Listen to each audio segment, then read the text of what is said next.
Yeah, baby. Wonder if all my bad decisions get accounted in the algorithms. No statistician could dissuade me from my bigger vision. I know my occupation's quite an unlikely place in this world to occupy and talk about upon a daily basis. Our information's predetermined by some biased business. We all in sermon to Silicon that push out lovely neighbors. I'm done with paper chasing, think I'm on to bigger banquets. This that full circle, new wave, energy on a Tuesday. Turn a blue day to a bright hue, yellow with a smooth A in hair, extra fruit the brand. You can't move me, the music is man. It's a con job, but it's grand. Been blessed with a great hand amongst many that stank. And yeah, it took some hard work, but blind luck play a huge role. And if they say that it don't, then they feeding you fool's gold. And if I know one thing, the truth's home. Even if it's a tough thing to swallow, an even harder thing to hold and truly know without a doubt while on the globe. And even though that seems inherent, it ain't always so apparent. Dangle carrot, you ain't always gonna get it. But don't worry, it's a pretty February in a year with more to carry and more days is yet to come. Under the sun, taking the ferry to the city where the moment's extra pretty, like the people, like the idea that I keep inside my brain that isn't equal to the real world. All that stress ain't saving me fear though. I swear to God I'm trying, but they pushing their demons down my esophagus, screaming the easy life, what I want always. Praise made up holidays, tell me that love is the answer just to boost this economy. Buy more, sell now, but I ain't following. I ain't a hollow man, I'm fuller than fall winds. Take it all with a tall grin, and if you feel it, do it with me. And just sing what the song says. Take it all for what it is. It ain't all so big. So big, so big, so big. Take it all for what it is. What it is, what it is, what it is, what it is. It ain't all so big. It ain't all so big.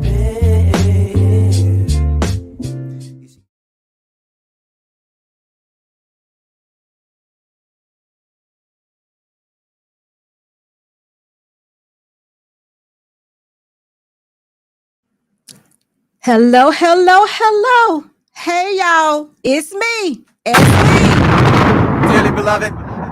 Listen, did y'all notice how Mr. Boss just loves to hear that boom? He don't even let me get through with my hello before he's booming. Dearly beloved. Oh, God, Jesus. Anyway, we're going to get started. Y'all already know Mr. Boss is here with me tonight, and y'all know he's always here. But anyway, thank y'all so much for being here. It is Monday night. Y'all know what tonight is. It's Monday night, and normally I'm here with my co-host, Black Man Unfiltered, but Black Man's traveling. He doing some different things, but guess what, y'all? I got somebody else. I got my other co-host, and y'all should probably remember him from I Choose You. Now, let me get this straight though, because see, some of y'all might be new, and y'all know YouTube time is like, it goes so fast, but only a short time ago, me and this young man, let's go ahead and bring him up. Aaron O is here with me. Hey, Aaron. That's good. How are you? How are you? Doing good. So listen, guys, if y'all don't know, about a year ago, me and Aaron O did a dating show, I Choose You. And y'all, it was exciting. It was fun. It was actually crazy. But if y'all don't know that, y'all got to go back and check it out. It seems like it's been forever ago, but it's probably really only been right at a year. I actually think it was this time of the year last year. So y'all got to go check it out. It was fun. Aaron, you want to do that again sometime? I think we have to try it again. I mean, a lot has changed. I think YouTube is moving at a faster pace now. So I think we should definitely put it in the works. Definitely should. It got good, but you know what happened? You know, that was around the time that KS passed away. Actually, the second show was the day that he did pass away. So it was, you know, some things happened, but it was good. We had fun. But anyway, I just thought I tell you guys about that. If you all are in the comment section, y'all did not know, me and Aaron have some history. Not even that. We go way back before Fight Club was actually Fight Club.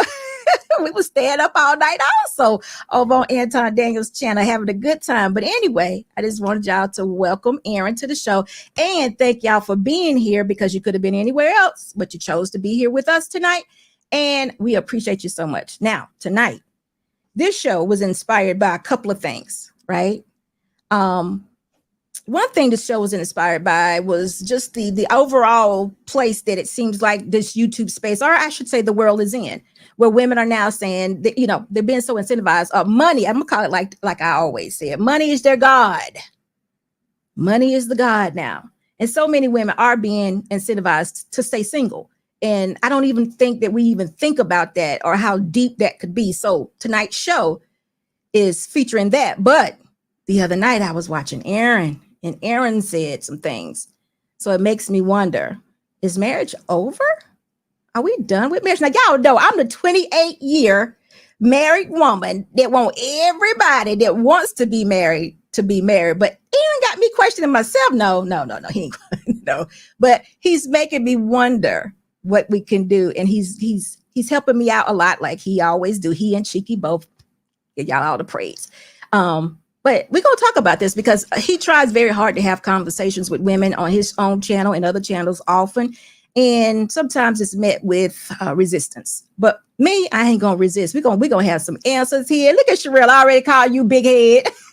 Hey, Sherelle. But anyway, tonight's show, the title is Modern Women Are Incentivized to Stay Single, and Is Marriage Over? All right. So I do want to say hello to a few people. Let me see if Mr. Boss allowed me to do that. But Sherelle, what's going on with you? She's another one of our favorites that's always here. Mr. Gilbert, it's good to see you. Thank you so much for being here. Let's see. Is that it? Cora, how you doing? Dr. Steele, what's going on with you? It's so good to see you guys. Cameron says, oh, shout out to the best YouTuber, Aaron. Oh, Aaron, they love you. Clement, what's going on? Hey, Susa, it's good to see you also. James Hallman, it's good to see you all too. Damn it, Freddie. Interesting. It's good to see you. Leaked. It's good to see you, Bear. Hey. Okay, listen, Vincent, it's good to see you also. Thank y'all so much for being here. We're gonna take our time with this show tonight, and we're gonna try to come up with some answers, or at least some I don't know. We're gonna talk about it because it's very interesting. So Aaron, what you think about that? I know I told you already. I got this from your show the other night. If you want to kind of give a little more introduction on what you were talking about or the title of your show, because I didn't say it. So tell me a little bit before we jump right into it. Well, essentially, I'm just noticing with a lot of these conversations when it comes to relationships. I've talked about it in the past. Remember, I told you where this gender war was, but I've kind of elevated into less of a gender war and more of a relationship war. I don't look at it as gender anymore. I look at it as a relationship. So what I've noticed is that, and me and Cheeky, we do a lot of shows together and we just spar a lot. We bounce ideas off of each other. And I've just found that a lot of research that I do, and it's just honestly, relationships have to change. And there's just no way around it because the people are different, the environment is different, the demands are different, the desires are different, and we haven't figured out what that remedy is. And so right now what we're seeing is people struggling to get to the top of Mount Everest because we don't know how to climb. And so what I've noticed just speaking to a bunch of women is that marriage is not the thing. And that's just where we currently stand. And there's a lot of reasons to why they feel that way. And the thing that is lost is that we spend a lot of time the last 20, 30 years focusing on empowering women and moving them forward. And in that process, we left boys and men back. We no longer continue to build them up. We just, oh, you're a man, you just figure it out. No longer just focus on continue to build them. They get left for dead, essentially, because men are ruthless.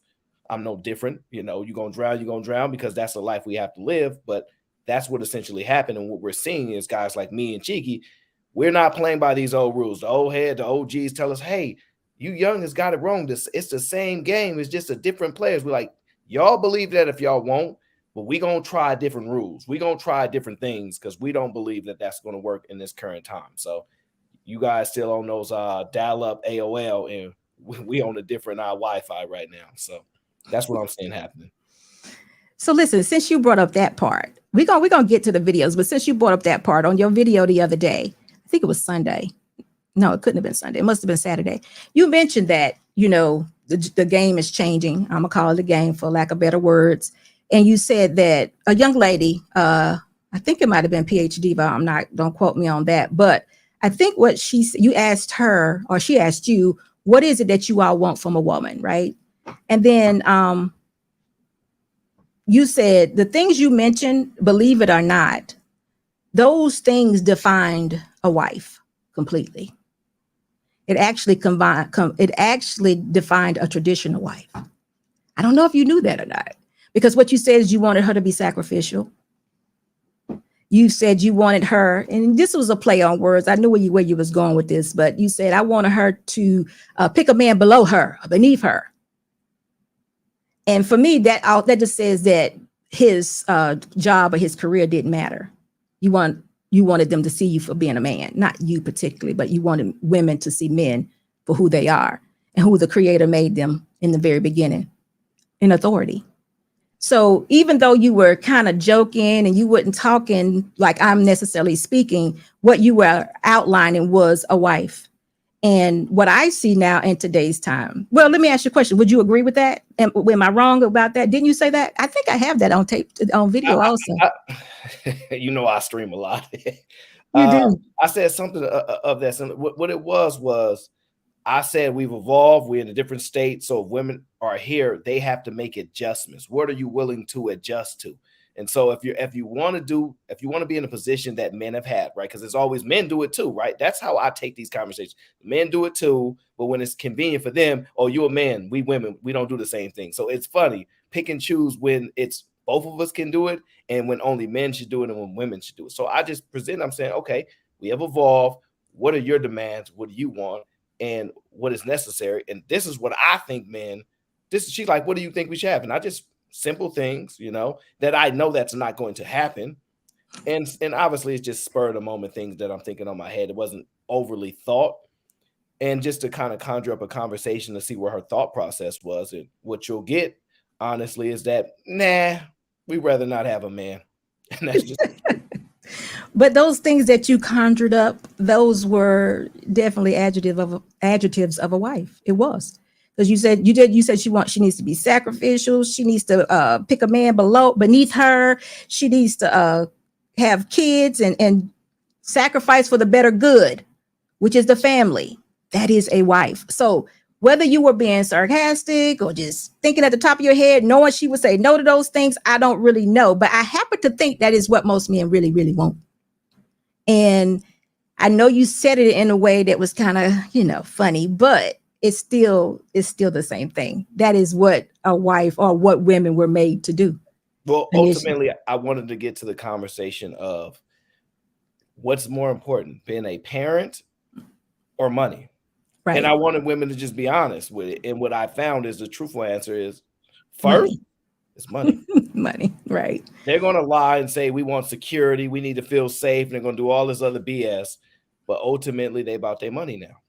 They are about the money. Let's talk about that. Let Mr. Boss play this first video. And this is going back to the being incentivized.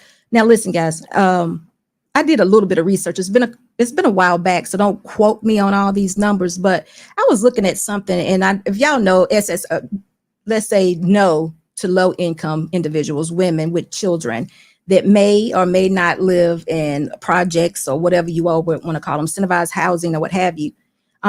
They can get up to $3,600 a month from SSI.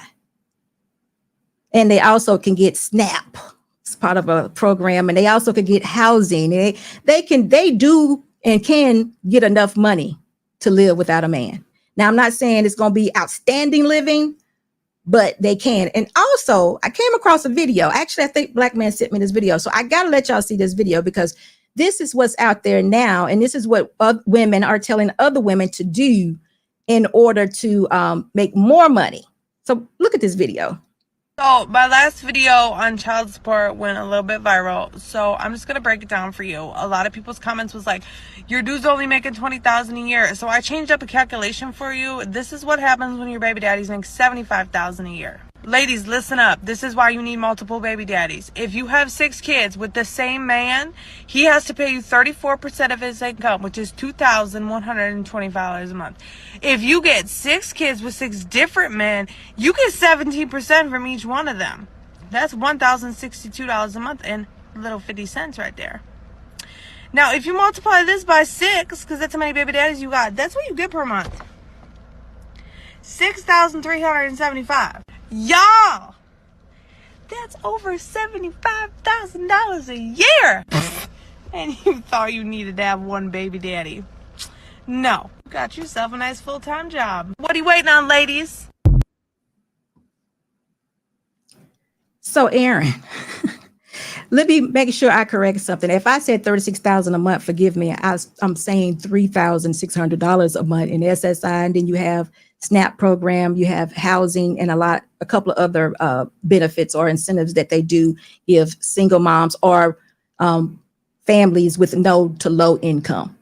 That is what they can actually. Those are the benefits that they can actually use and not have a man in the home. Now, sometimes men actually can live in the home with them, but typically that is based on some sort of disability or what have you.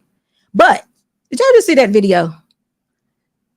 See, Aaron, I played that video because in your Saturday show, you mentioned that welfare and the SNAP program and things like that used to be enough for them to live off of, and they was just happy to have the baby and maybe get the man or whatever. But look, not anymore. That's what you said. They are maximizing. This lady said have 6 kids by 6 different men. You get more money and you can make up to $75,000 in a year. I don't know just how accurate the information is, but I follow the thought process. The fact that somebody's thinking of a strategy like that is more than the point of it. Forget the money, like the exact numbers, right? Because that's up and down. That can be, manipulated. But the thought process is think about a different strategy. If this happens, because we do know things are ran by percentages. Those numbers may be a little skewed. We don't care. But the thought process of that woman is I'm going to utilize the influence that I do have on women, because women are very easily to influence. Women are very easily to influence. Very. I agree. This is why when women with brothers, they really value their brothers when they're close to them. You can tell the difference between a woman that has a brother that she's really close to and how she operates, and a woman that are not close with their brothers, or somebody a figure like that. That's common. So that's all I really saw was like, yeah, ladies, think about it like this and project it. And there will be women who don't want to do anything, like in the sense of I don't really want to work, which is fine if you believe that's how life works. But they're going to look for strategies in which they don't have to do it. And she's giving one, unfortunately. And noting that the federal government is geared towards women and against men in its child support system, then more than likely she'll be able to make this happen. And she's given instructions. And obviously she has more than one video because she said the last video went viral. So this is number 2. So I don't know, like you're right. I don't know about the numbers. It could be just the thought of it. It could be higher. But this woman has procreated and made 6 kids. Or telling someone to do that is, like you said, is outrageous. We have enough stories, and we as people know a few people in our family that may have 6 children. So let's just be honest. It ain't that difficult to track this stuff down. I will say, obviously, there's less children being born now, but there are still women that will take 6, 7 kids, and while there are 5 women that just will have no children. So the strategy still is working, unfortunately, but modern times that we're in. I don't know. I must didn't like kids that much. But let me say this. I mean, I got to be honest with you. I just couldn't imagine me. But anyway. This started with me also back on cruise season about a week ago, maybe a week or 2 ago, where I was saying to the ladies that men just want you all to understand them. And there was an outburst about how, and if men got their ish together, then we wouldn't be in this place. And why should I help a man build, or just to respect him? And my whole thing is, listen, women are being so incentivized. There are jobs that are being taken away from the men. The government is incentivizing them not to be married. Like I said, you got the SNAP programs, you got Section 8 housing, like SSI. A lot of people may not know what SSI is, but anyway, What it is that little to no income individuals can they can work a little, but if they work over a certain amount, then their benefits are pulled. Now, typically this happens when they have a child that may have a disability, or where they may or may not told the truth about it and said the child had a disability. But whatever they do to get this funds, they get them, right? So that's where they can actually receive these incentives, and they have done that. Okay, so my whole thing is I wanted women to understand that they contribute a lot to the fact our men are what they call losing. They contribute a lot to it because of the fact they have, even myself, I am a minority. I'm a Black woman and I'm a woman, right? So even in my own business, I get benefits for working with the state and county that I live in. I mean, that my husband would only get, let's say I could benefit from two different things. He can only benefit from one. This is a real thing. And they make corporations work with me. You know, of course, I'm going to be qualified to do so. And you have to have certain qualifications, but I'm married, so my husband doesn't miss out. But just say I wasn't, and he was a security firm owner and I was too, they would choose me over him. So all those corporate contracts that I have that I would be able to gain, then I would be taken away from him if he wasn't my husband. And I went on to tell the ladies that this is what's going on. So when you see a man that may not be making six figures or what have you, is he still a man? Because that's what we should be looking for. And of course, they was like, well, if he get his ish together, then we wouldn't have to be having this conversation. So I'm coming to you and asking you, because I don't see it. What exactly are these women that are making these statements? What is it that they want him to get together? What's wrong with a man that is a man that works a good job, an average man? What is the difference in them? Or how much money does he need to make to be qualified? Because I understand now that women seem to have made money their God. And then once you answer that question, we're going to go to your video and then we're going to get back into it. We're going to jump into it. The short answer is a decent amount more money than them. And the more substantial the money you make more than them, the more they tend to have a level of respect for you. There's layers of respect, but if you make a substantial amount of more money than them, then they have a higher level of respect for you in that aspect, and it can trickle down to other areas. So realistically, if the woman's making $30,000, she'll greatly take a man that's making 80 to 90. She'll look at him like, not bad. But if she's making 70, 75, 80, she's going to be looking for somebody depending on what role of authority he wants to have. Meaning, you could tell me what to do if you get money. Like, I know you get money, so I'm going to do what you say. But if you're not getting that much more money than me, then we really on the same level, because there's a competition view there. There's not a serving thing. And they don't understand that the overall outlook of their life is totally going to be contingent upon a man. And they hate that. It burns their soul to know that their life, their happiness, and determining their value is dictated about the impacts of the men that they deal with. They do not like that. And so I can't change that. They think that they can just by being single. So overall, what's going to happen is that if women don't evolve past how much money a man makes into getting to the point where, okay, if you want to make the money, lady, then you have to take a different type of men, because most men that make money and have most men that a woman would describe that they want comes with authority and standards. They don't want authority and standards. They want you to have the money and be relaxing, free. Let me do what I want. Don't be too restrictive. Work with me. No. Men are very restrictive when they get to a certain level because they need to control certain things. Hey, I got things going on here. My life ain't no just figure it out day by day things. There's a lot going on. So they're more restrictive. They're more like, hey, it's structured. I got rules. I say you need to operate like this. Oh, but this ain't no negotiation. Well, you got to negotiate, because I saw on TV, everything's 50-50. It ain't about your money. And they don't understand. There's a standard, and a man ain't budging on certain things. Like, I'm the type of person, I'm not budging. I say no, the answer is no. Ain't nothing you can say about this area here, here, here, and here. Now, all 7 other areas, go as you please. You all the flexibility you want. There's something I'm just stringent on. And women want to at least tug at you and say, maybe if I can get them to come off of that a little bit, I can kind of wear them down. And I find that most women, the men that they would desire when they describe on paper, they don't want to deal with the standards that he requires. So they want the money, but they want the freedom that comes with allowing them to be. If you ask a woman, what is the duty of women in today's society? They're going to, women, be happy. Some crap like that. So it's quite frustrating knowing that there are a lot of men that are trying to figure out how to re-navigate in this society with women acting the way that they are. And so we're kind of at that stage. So listen, not trying to shout it out, but I can do that because I am over here at SB Nation. I have a wife ed class. I actually just got done with one, so I'm not presently having one. And in my wife ed class, it was full. It was.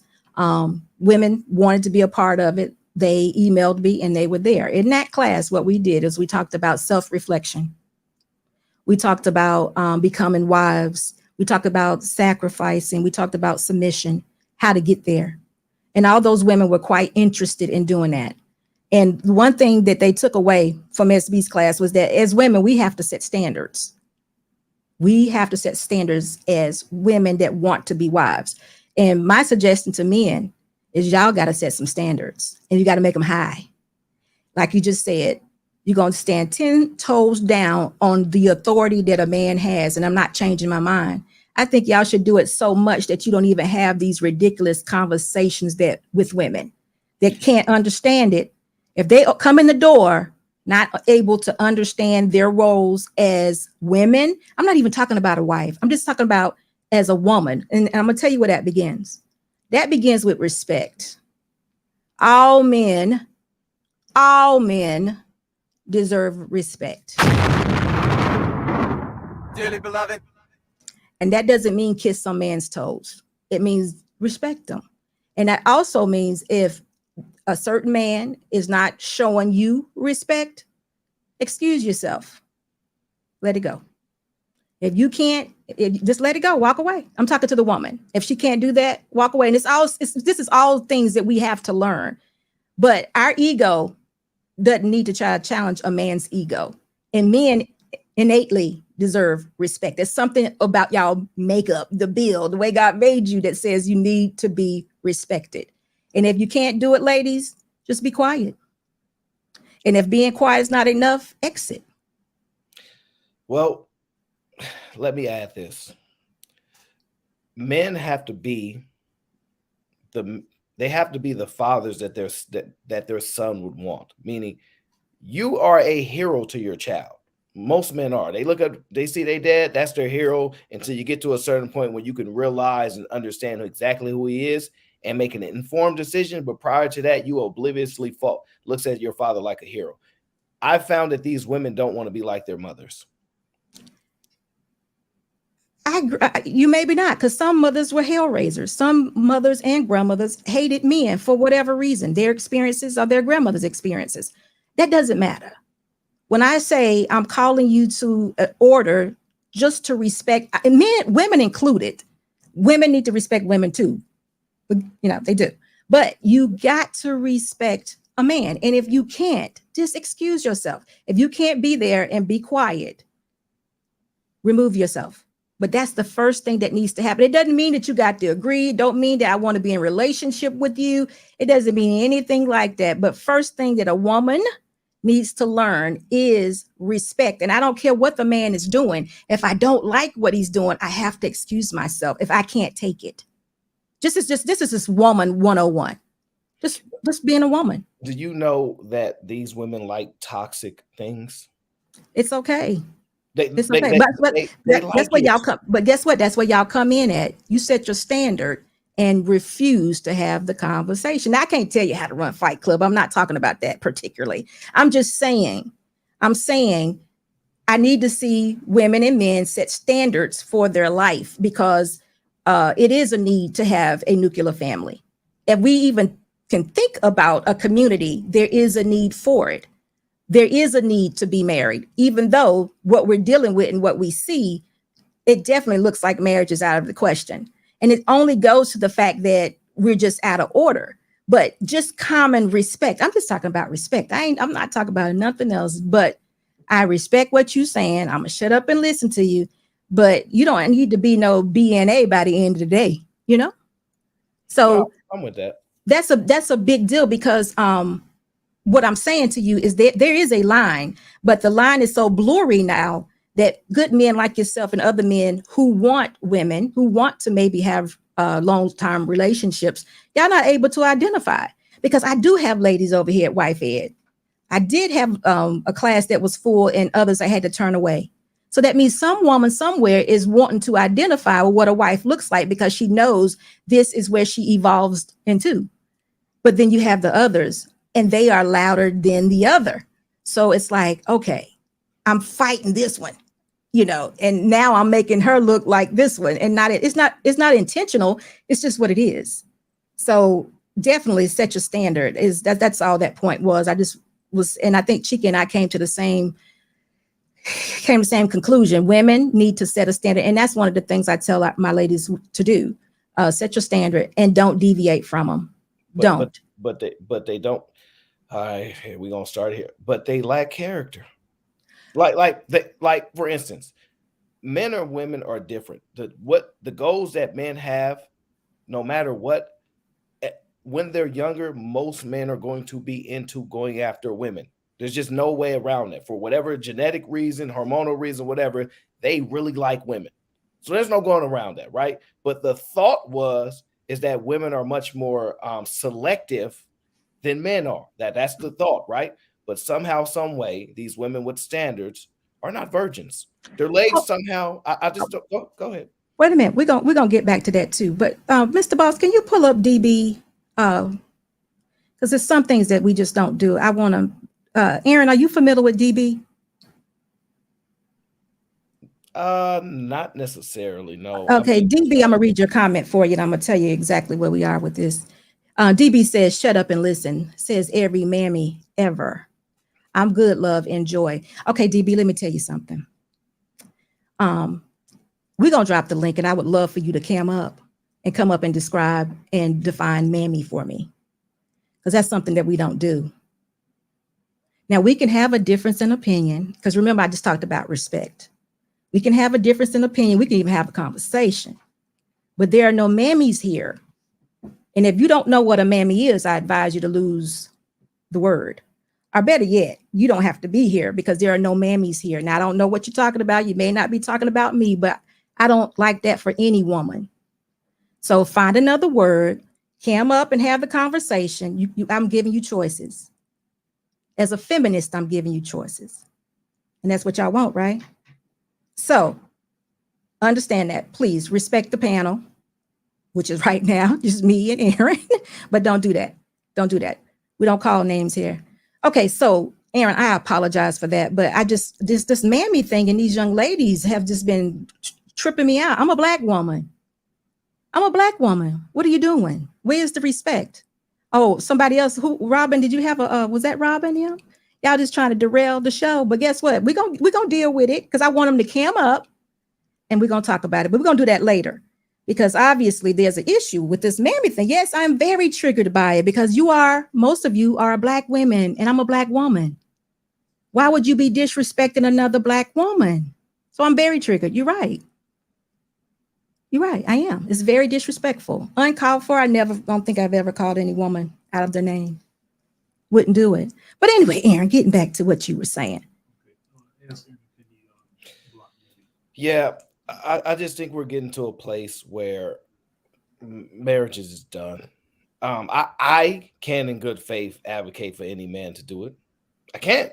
It's too dangerous. It's too dangerous for men to do it with the type of women that exist in this atmosphere. Women are me. I like to be wrong, and I do know older women. They have a different experience. They grew up in a world where it wasn't as instant gratification, and it was a much smaller world. We're much more connected now, especially in the social atmosphere. And these men have to deal with the women with this inflated view of the world, where a lot of women already lack self-awareness. They lack being introspective, like all these things that they lack in. And what they do is when there is a man, because me and Chiki talk about it a lot, when there is a man that they can't belittle because necessarily he ain't as broke and he got little money and he does do what he says he's going to do and his character is right, but he's very, very strict because it requires that in order to operate how he needs to.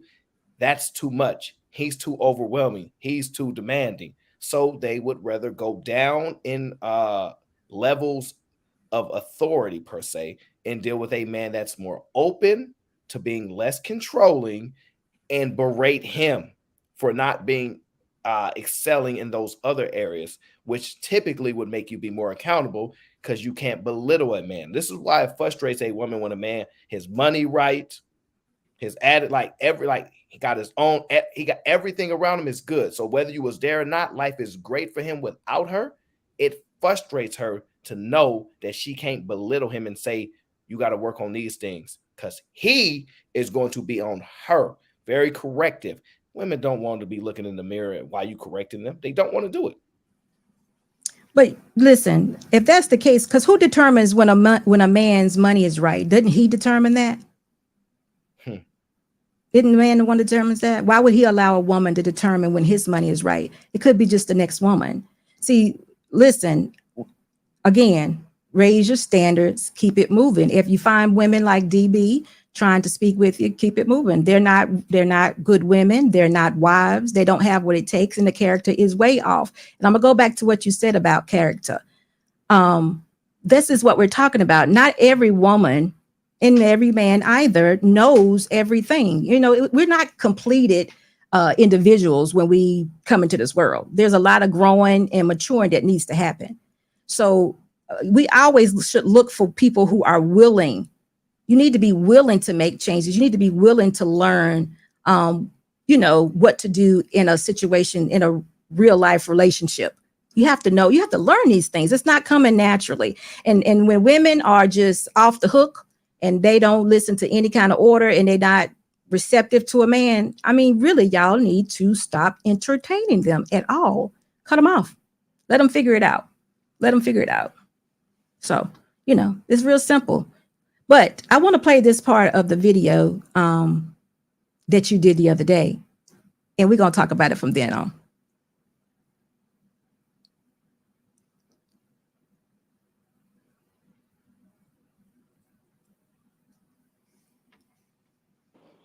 I've heard countlessly women fumble the question, what do you bring to the table? And I know why they fumble it, right? But what they say is, I've never heard a man, why would a man ask that? They only say that on YouTube. I've never heard that in my day-to-day life. That's new. Let me tell you the reason why it's new. Because these men don't play by old rules.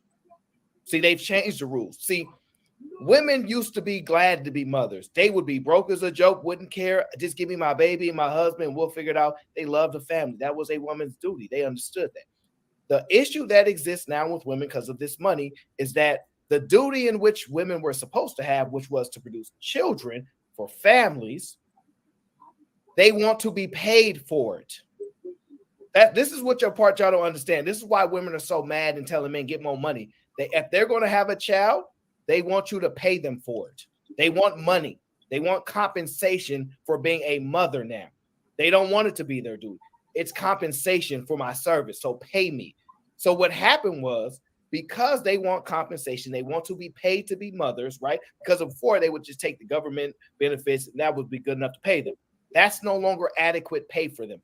They want more money to be mothers. Fine, their choice. Here's why men ask, what do you bring to the table? If you say, I have my own money now, I don't need men for this, I don't need men for that, you're changing the rules. So we're changing the rules. A man's duty is to provide and protect. We want to be paid for that now. So what do you bring to the table? That's the reason why the question is being asked. If you never understood why, I have just conveyed it to you. Men want to be paid for our duties and services now. So patriarchy been said, like I've been saying, like Cheeky been saying, we know, we're smart enough to know we can't play that old game. We ain't hearing get married, take the. All right, Aaron. So now you want to get paid for it. how much is it worth? Well, here's the great part. When it comes to men, we don't necessarily want to be paid with money. I know. So that's the thing. It's just, we used to look at it like that's just our duty as men. Like that's what we're supposed to do. Right. But it used to be the reason why Mother's Day is way more celebrated than Father's Day is because we understand the sacrifice that women have to make to be mothers. We're not oblivious to it. This is why they are way more lauded, way more celebrated than fathers are, because we understand that's a unique thing that only mothers can do, right? We understand it. That's why when it comes to Mother's Day, men understand, y'all got that. We gonna celebrate. Father's Day come around, just give us our socks. It is what it is. And we was good with that because that was the duty. We just had, it was what it was. Men take it on the chin. But now it's like, that's not enough. Mother's Day ain't enough.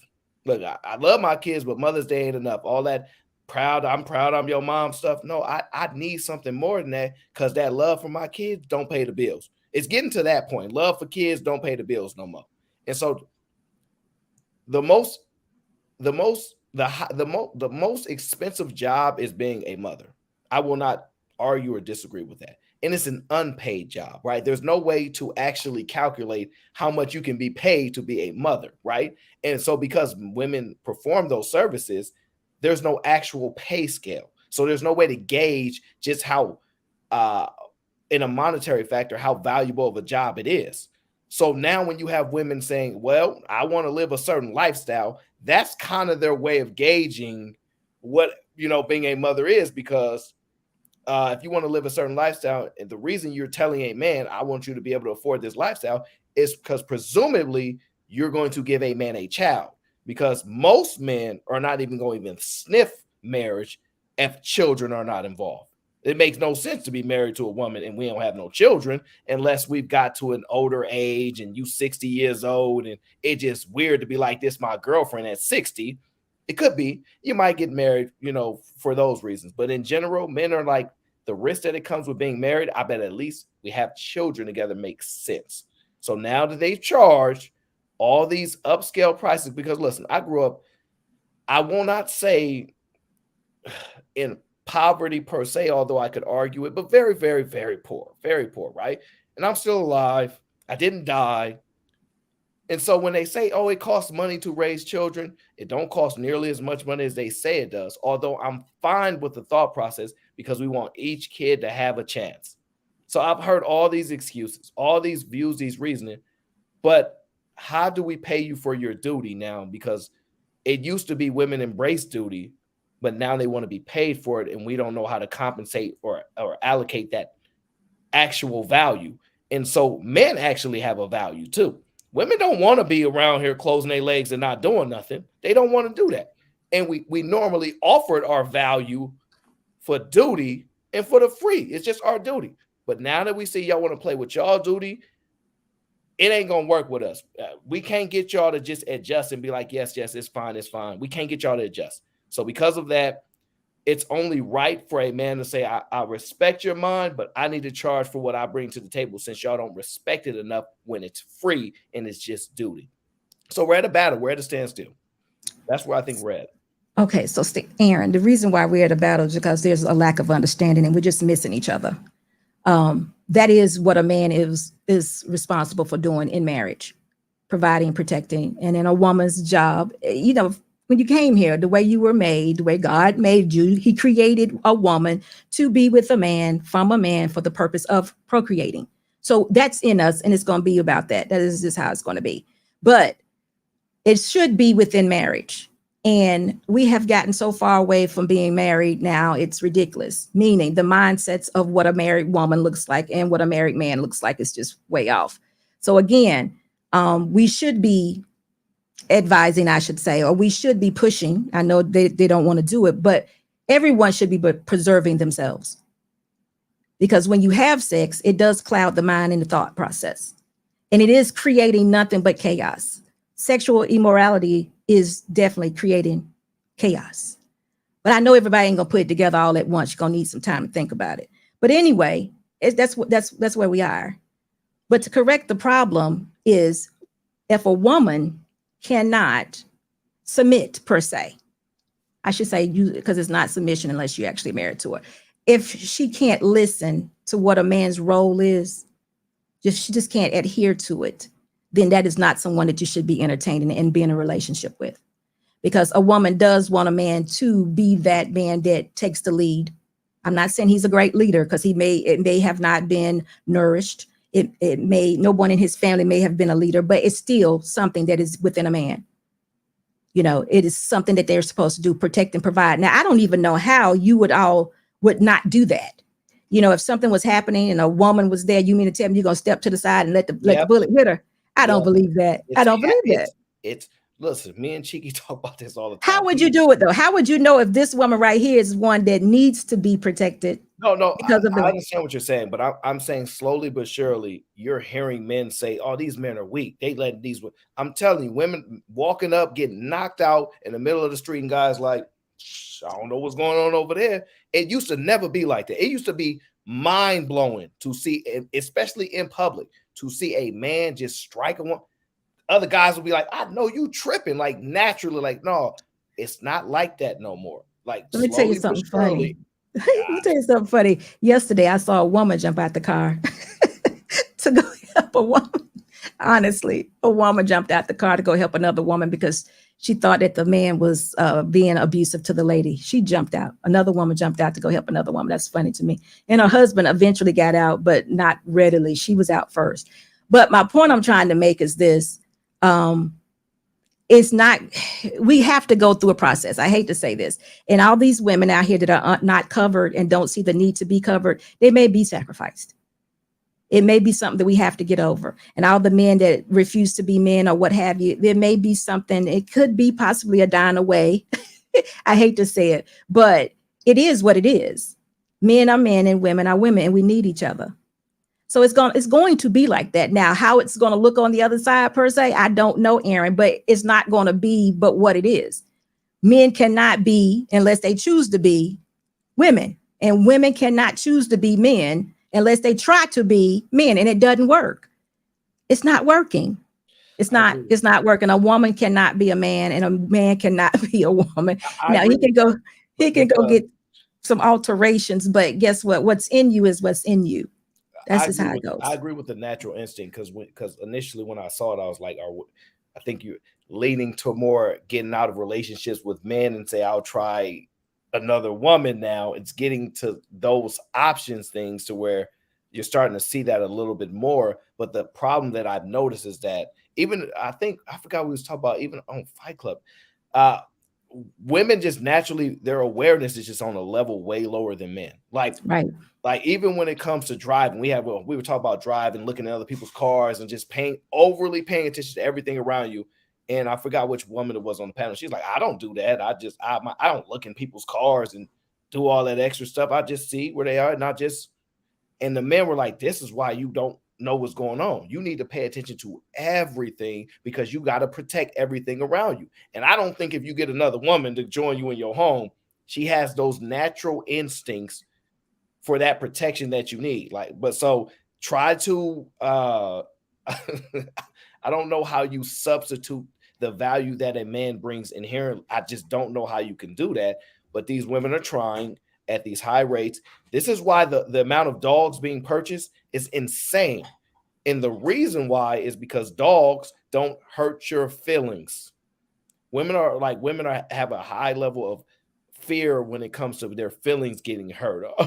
It hurts. He cheated on me. And every man is like that. How many men you dated? 2?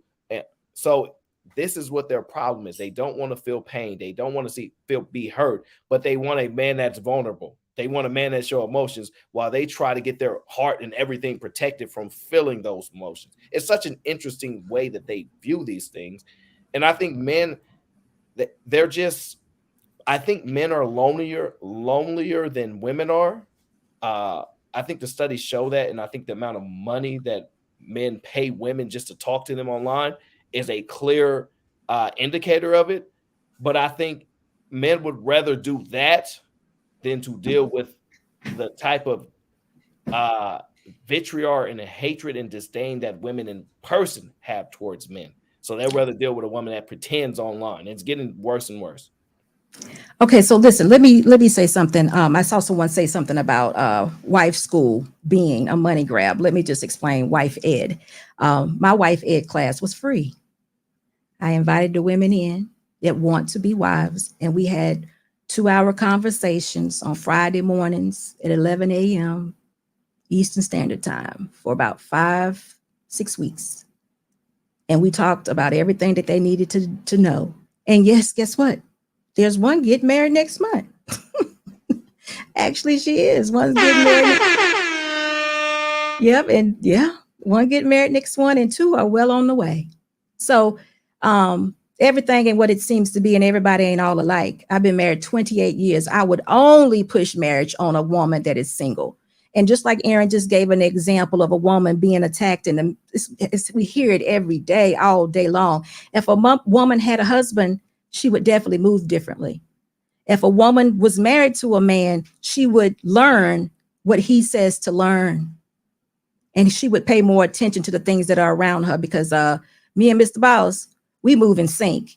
If he say drop, I'm dropping. If he say hide, I'm hiding. I'm not gonna be like, for what? No. He's logical. I'm emotional. I see a gun, I scream. He see a gun, he pulls his. So that's why 2 women are not good together, Aaron. They don't know what to do together. I heard a woman the other day talking about hers don't go down. You know what that was, right? Hers don't go down. Really? Yeah. Do you know how dumb you look by saying that? Yours don't go down. You're what? So anyway, let me do these super chats really quick. Dr. Steele, thank you so much for your $2 super chats. He said, these real women's you are talking about. Thank you, Dr. Steele, for your $2 super chat. OMA, thank you so much for your $1.99 super chat. The Housewives of YouTube, Aaron, May 31st. Don't miss it. The Housewives of YouTube. Wow. I never heard of that. Jack Knock, thank you so much for your $50 super chat. Aaron, it's correct. Good women saw 304s being paid for their services and got FOMO. You can't pay someone to adhere to a duty. No, you can't. And if that's what they want, then those are not wives. Those are not even somebody that you should waste your time with. Listen, guys, if they come out with a wrong disposition, or even in conversation, and it sounds like they want you all to submit to something that they're saying about paying them to clean and do the duties of a wife per se, keep moving. It doesn't make sense. My bad for being POS or FC. I was bored and started trolling. Shout out to SB. No hymen, no diamond. These 304 a loyal. He said no hymen, no diamond. You listen, Jack, you get the money line. I'ma run it every time. Give me mine. Going up, you know the kind. Money line. I'ma run it every time. Give me mine. Going up, you know the kind. Yeah. Dearly beloved. Thank you so much, Jack. But listen, again, I just think it's time for you guys to start. Oh, we're not done yet. Thank you, Jack, for your $10 super chat. Single women think they are entitled to the same level of protection and structure as married women who were raised to be wives. That's not how men work. Mr. Boss keeps moving it. If you come with disease, kids, or bodies, thumbs down. Thank you, Jack. But listen, I tell women, and this is just, listen, ain't nobody perfect. If we were trying to push a perfect society, I think men would actually move different also. But a man is a man, and women cannot change men. We first have to understand that. But women should preserve themselves. Men should also. But we can't be responsible for what men do. So a woman has to be responsible for herself. And that is one thing that we do push in wife ed, is that a woman who's now on the path of being a wife, becoming a lady, being a wife, she needs to preserve herself. She needs to have the right mindset to be a wife, because it is a different mindset, y'all. It is one that's sacrificial, like Aaron said. It is one that submits. What is wrong with a man is taking care of you, that you submit your will to him and he's taking care of you? He got you. Another thing, we always talk about money. Listen, y'all could do anything you want to do, but when you marry someone, make sure it's somebody y'all trust, because I hear no trust in relationships now. In the beginning of our relationship, we didn't know. I'm gonna say we didn't know. We didn't know that we had money issues until we had money issues. But we went to a counselor and he said, put all your money in one pot. Do you know how much trust you build with a person when you put all your money in one pot? You know, see, that's what marriage is about. And I don't think a lot of people are ready for marriage. Even the ones that are of age, even the ones that think they are, even the ones who have made money their gods. I don't think they know what marriage is about. Because if you want to build trust, put your money in the pot with somebody else. What do you have to lose? One paycheck, 1 week's pay. You ain't got to do it for life. All you got to do is mess up one time. And then you'll know exactly what you're dealing with. Because if you're not vetting. A lot of money, SB. So what? 1 week. Okay. 1 week. You can do it. You can play it several ways. You could play around, be married to this woman 5 years, and she become that woman that y'all think or thought that she was in the beginning and take all your stuff. Or you could put all yours in one pot, put it all in. She could put all hers in. Because remember, she's a high earner now too, right? So she putting all hers in and you putting all yours in. And y'all making it work and you're trusting each other. Because if she's not willing to do it, then she don't trust you. And if you're not willing to do it, then you're not ready to be married. Then y'all can walk away at the beginning. I think the confusion still exists because I don't think women do enough of studying men. I often have to reserve some of my thoughts because I'm not inclined to tell women everything. I want you to go out and search. I want you to go out and get the information. Go out and be curious about men. But they just want you to tell them exactly what they need to know so they can get the man. But if it's not a desire, if there's no curiosity where a woman typically studies what she desires. But a woman doesn't need to study a man. She needs to study being a wife. She doesn't need to study a man because guess what? I had to adapt to Mr. Boss. I didn't need to adapt to Aaron. So no matter how many men I study, it didn't matter. I had one that got my concentration. Yes. No, I needed to get me right though, Aaron. They need to study to being wives. They need to know about sacrificing. They need to know what it means to have a duty of a nuclear family. I'm fine with that because I understand what you're saying. But when you tell a woman study and learn themselves, what they think is, I need to do what's best for me and what benefits me in life, not the servitude that comes with it. They don't hear what you saying and take it in properly and dissect it. What they hear is, oh yeah, I need to make sure I'm straight. I need to make sure I'm doing this. And it's me, and not servitude. Because when they hear servitude, they hear what? Slavery. So Robin M., let's compare. You said women who put one pot is for dummies. Let's compare. Let's hear what you got, and I'll share with you what I got. Oh, is that Robin? It says no. Robin M. So Robin M., let's compare. You bring to the table what you got, and I'll share with you what I got. We'll see who the dummy is. Don't even argue with. But Robin. You got to cam up first, Robin. Robin, you got to cam up first. She's not camming up. Okay, so guess what? Guess what? Who the dummy? Robin ain't even camming up. SB right here. So Robin, when you ready, girl, we're gonna compare. We're gonna figure out who the dummy is, right? You know, I ain't gonna bother you no more. But unless you're ready to compare, don't be throwing out names because I'm one pot every day, all day. Mr. Boss is too. See, you think it's dumb, but actually it's very smart. You have, like when it comes to my chat, the people that are there, especially the trolls, their goal is to try to get me, so that's what they attempt to just try to throw you off and get under your skin. They know it's damn near impossible with me. So they just keep trying. That's well, I'm gonna see. You see, Sugar Bum been teaching me how to troll. Sugar Bum, my left hand over here. Sugar Bum is me and Sugar Bum. Yeah, I know. I love Sugar Bum too. She my left hand, so she been teaching me. I've been watching her. So if they try to troll me, I'm gonna go back at them and see either they're gonna lead the chat or they're gonna cam up. So it works either way. So I'm trolling from over here, and they can continue to troll over there. It don't really bother me. But if you're gonna throw out some names, I'm gonna see what you're about. That's all. But listen, Aaron, listen, it's a trust issue. That's what relationships are about. If you are in love with, guess what? If a woman is not willing to do what a wife is, and she wants to make her own wife definition, a wife is this, she's not a wife. It's crystal clear. We can look up what a wife is biblically, because that's what a marriage is, right? So if you're not that woman, you're not that woman, y'all. So all that making up you be doing and, fixing up, I'm a wife, I want to do it this way. You're not. Why don't y'all just call them out, y'all?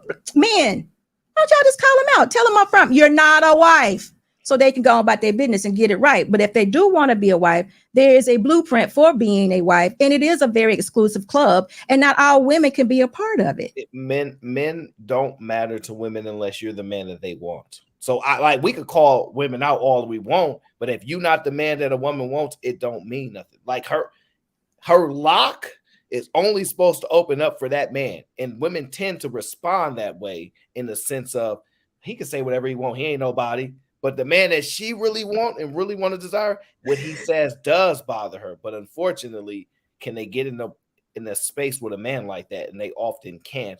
But what they will do is I don't know how we balance this enjoying life thing with women, because they don't know that involves keeping your legs closed. They don't understand. And they think that's just, oh, won't you tell men that? Well, we could tell them that, but the reason why men have always been different towards women is that because we know men gonna be different, but we have an expectation for women to be above men in certain aspects, and it used to be that way, but now it's tit for tat. There is no at this point, women sleep with more people than men sleep with others. Like, women have surpassed that. Oh, they sleep with more men than men sleep with women. They beating them now. But Aaron, see, look, that's the problem. There's been no standard set. I have a standard for men. You know, I'm married, of course. I had a standard for my husband, but still, I think a man shouldn't be out there just throwing his, the community D, as you all call it. That shouldn't happen either. Most men are not. Me and Chiki talk about this all the time. The majority of men are not. The majority of men are lonely. We study after study after study show this. They're lonely. Most women ain't got no need for them. If you can't do nothing for me, I ain't even paying no attention to you. Most men are lonely, and those men they say are incels or lack social skills, and they want to make fun of them. But to be honest, most of those men are kind-hearted people, the type of kind-hearted women would like. But unfortunately, they're not charming. They ain't got that swag. They can't make you laugh and all these other things, and so they think of them as losers. Like, I have this thing now where I tell people it's very simple. Unfortunately, and this is going to be bad, but it's the truth. If a woman doesn't see you as somebody that is smarter than her, then default, you're a dummy to her. If you're not smarter than her, by default, her programming makes her think you dumb. And it's mean, it's cruel, but that's how women operate. You need to be smarter than them for to go, he's smart. Because if you're not, you're dumb. So, Aaron, do you feel an obligation to the Black woman at all? If you're part of my family, yes. But as far as this community thing and things like that, no, not at all. Because I don't believe it's right to be against racism, and I'm using a distinguishing factor to make determinations. If I'm looking at the color of your skin, right, and I'm using that as a determining factor of whether I should deal with you over somebody else, that's damn near exactly what kind of racism it really is in a lot of ways we describe it. So I can't operate that in good faith and expect other people not to do racist things if I'm willing to participate. So I'm not just designed to do that. I'm designed to deal with people for how they carry themselves, who they are, and how they operate in the world. I don't want to look at it as the color of your skin or things like that. I want to deal with people on a per person basis, and I deal with them like that because you have no idea who's the right person for you and what form that comes in. So I would be remiss if I would limit that to one demographic. I don't recommend anybody do that. If you find someone that is the best fit for you and they operate in the form and do the actions in which you respect and value, I don't care what they look like.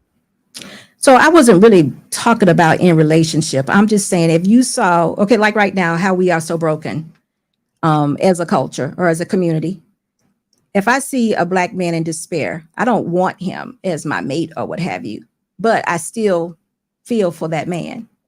I still would want to help him if I could, if he asked, I'm not out there like, what can I do for you? What can I do for you? But yeah, naturally, but that's instilled upon us. But when you see Black people on TV, like I feel, unfortunately, I know there's a trauma bond thing, right? We naturally have it when you see Black people going through stuff. You're like, man, it's hurtful, it's painful. When you see Black people succeed, you feel a little bit better. That's naturally in us, but it has to come with a temperament, right? You have to have a system in place to check certain biases, right? I have Right. those. So No, I agree with that. I'm not saying don't leave Yeah. them unchecked. I'm not saying don't have be accountable either.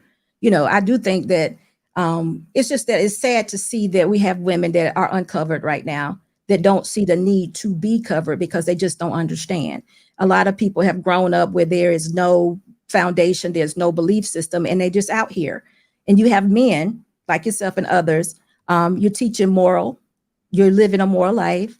Some of you are actually teaching, some may be teaching religion, some may be teaching the creator, what have you. And women are still, it is written though, this is written. So this is not something that is not expected, but there are still some that will get it. There are some that will get it and will benefit the most. And there are others that won't and they will suffer. So we already know that. But I'm saying just to say, I'm going to ignore you, I'm going to leave you behind is kind of, you know, I wouldn't say that. I would want everybody to have the whole story and all the information, especially the Black woman, Black man, excuse me, because I feel like we're here together. see, You know, we're here together. I in a perfect world would love to accept that, but as a man by default, I have to have a let you burn mentality. I like this, like there are people in the chat said, somebody said, I don't like Black women. You a fool. I love Black women. Dark skin, light skin, don't matter to me. If you a good person, a good Black woman, I'm good with those. The trash ones, the ones that are bad people, I don't like them in general. So it's not, I can't do anything about that. But at the end of the day, I do believe in letting people burn. I do believe in letting people drown, letting people fall down. Like I can't take everybody to the promised land. And I'm not saying I'm here to deliver the promised land. I'm just using it as an example. You can't help everybody. You can't. The thing is, you can be an example to a certain degree of what you would want somebody to treat you, what type of people you want around you, what type of character you accept, and things like that. But I'm sorry, no. If I walk around and I see a bad woman, no man deserve to go through that. If I see a bad man, no woman deserve to go through that. It's okay to be a flawed person, right? But to be bad, these evil tendencies, walking around with a child, man, hurry up, come on, let's go. Like the disdain you have for having to take care of your child, man. Your daddy left us here alone, like just the mentality of these things. I'm sorry. If a woman left me and with my child and just left, never in my life would I grab my child and like, yo, mama left us here on our own and just hurry up and come on. My mind would never go to that. We got to like, but we see that all the time. But what do you do about it?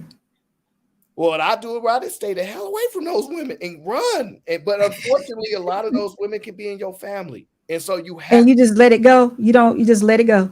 Because listen, it's one thing to try to be corrective in a respectful tone because you want to come a certain way to where people want to hear you. But I'm a man. At some point, I'm going to get overly forceful. Like, no, this is the solution. Do this, and it's not beneficial because they're not willing to do those things. And so I'm not willing to expend a certain level of energy into things no more. I used to do it. I used to be like, hey, you do this, and that. Your life could change over the simplest things, the simple control of emotion, the simple change in thought process, to stop looking at the white man working in corporate America as working for the white man. Just simple mental shifts could change and evolve your life. But I'm done with that. I'm not having those conversations with people no more. Go ahead and do what you want to do and you figure it out. Because you used to, I learned that don't offer information to somebody. They have to ask you for it. And you have to get to a certain level of maturity before you realize just going around giving insight about things that you've done that's helped you and just freely speaking to people, you think that you're helping because you would want it done for you. But what I found is that unless somebody requests the information or they ask for it, you talking on dead ears. So let me share something with you. That is not completely true, because even though the person that you're speaking to may not be the person, they may not get it, the Holy Spirit is still at work. It's for somebody. Trust me, it's for somebody. It may not be for the one that's in your face, but it's for somebody. And someone also, I think it was Miss Best, said that those days are over. SB, no, it ain't over till God says it's over. So y'all need to stop tripping. You just need to get your life. It's all. But guess what? It's still working. Anytime we have these conversations, and Aaron, your audience has just changed. You used to do it to the people in your home that you feel as though that we're not listening. But now you're doing it to all these people that come to your comment section because you're still who you are. Your voice is still who it is. You know, you're still you. So you just got a different audience. You're still doing the same thing. You're still helping somebody. Yeah, but I understand that, but my people that come see my channel, they're seeking me. They're coming to me. I'm no longer going up to people and just randomly saying, "Hey, let's do this." Hey, think about this. Now I'm like, okay, if you coming over here, we can have a communication, we can have a dialogue because you actually want to be here and it's worth the energy and time. Because I think a lot. A lot of people have noticed that I think a lot, and I don't mind sharing my thoughts. And when you have on the internet, there are a lot of people that are going to be in the chat or not going to speak. You know what I mean? Like they're not going to say anything, but they will hear. And you'll have somebody that'll comment, they ain't never comment and go, "I like the way you said that." That kind of just changed my perspective. That's what I work for. This is what we grind and put these hours in, because it might not be show 1, show 2, show 3. It might be the 5th show where you say something that's extremely profound through conversation. Things reveal themselves and you go, wow, okay, that really helped somebody. So that 3-4 hours of work that we've done in that moment, that's all that person needed. And that's what I kind of look forward to. But I'm not going around the way I used to do and be like, hey, I can't do it anymore, because I've learned ultimately, just like they said something ridiculous, like what you're doing is a money grab. To me, that's insane, right?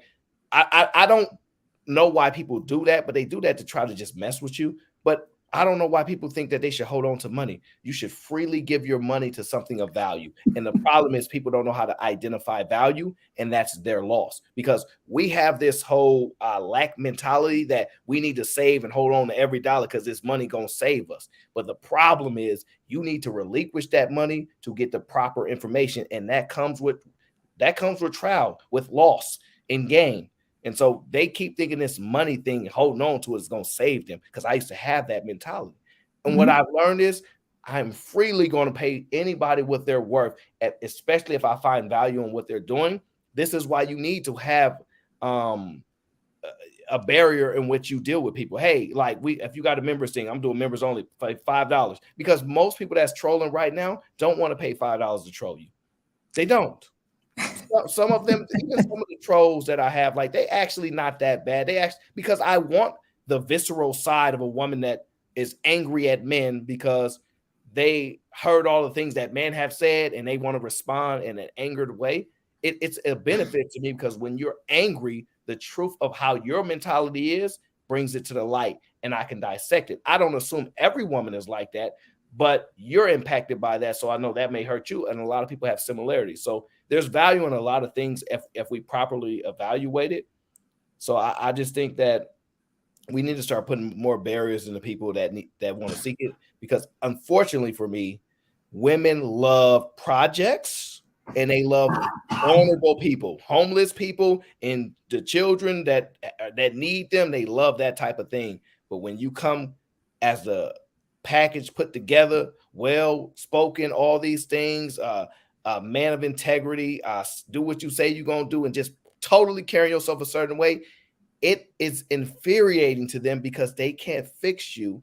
And listen, I wish Cheeky was up here, right? Because then, like, he would highlight certain things that I'm not able to express in a different form, because he sees certain things that I don't see. So and that's why we spar a lot, because I go, hey. But if he was here, he understand what I'm saying. We're going to get him up here in a minute. I think I saw Cheeky in the comment section, but we got one more video we're going to play really quick. Old man. He's asleep right now. He old man. No, he's not. He was here just a second ago.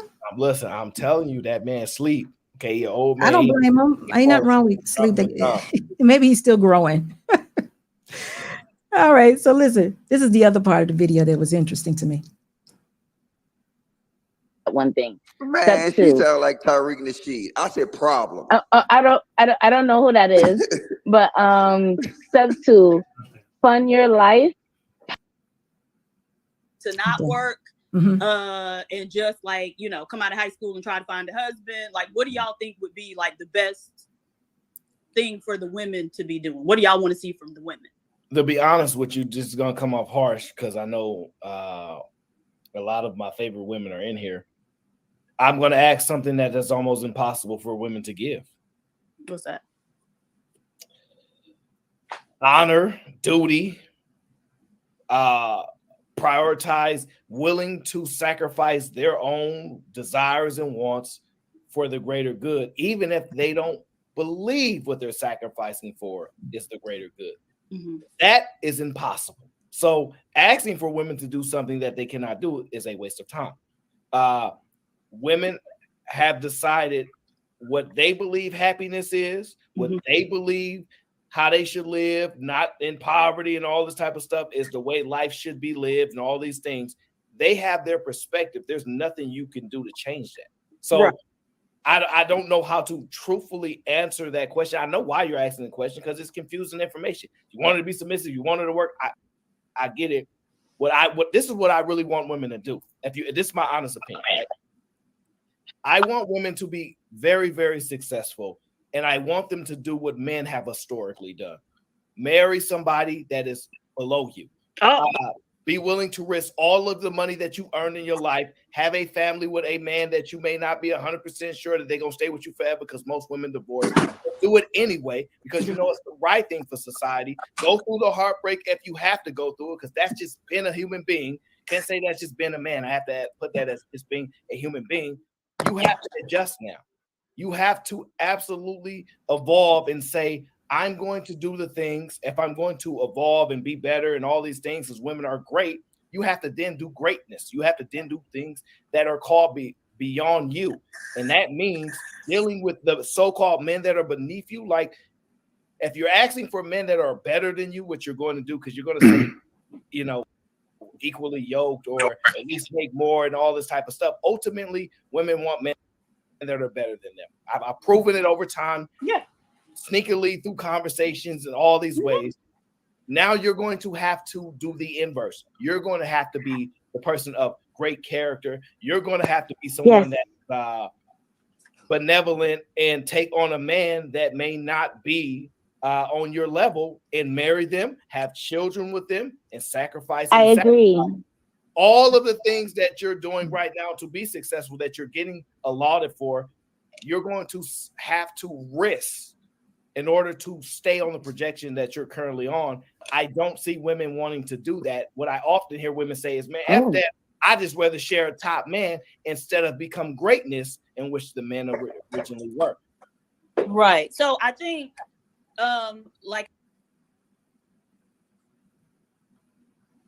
keep going. I think it's I know on this on your show, y'all have stated that men have been behind most of the technological and all the advancements in society.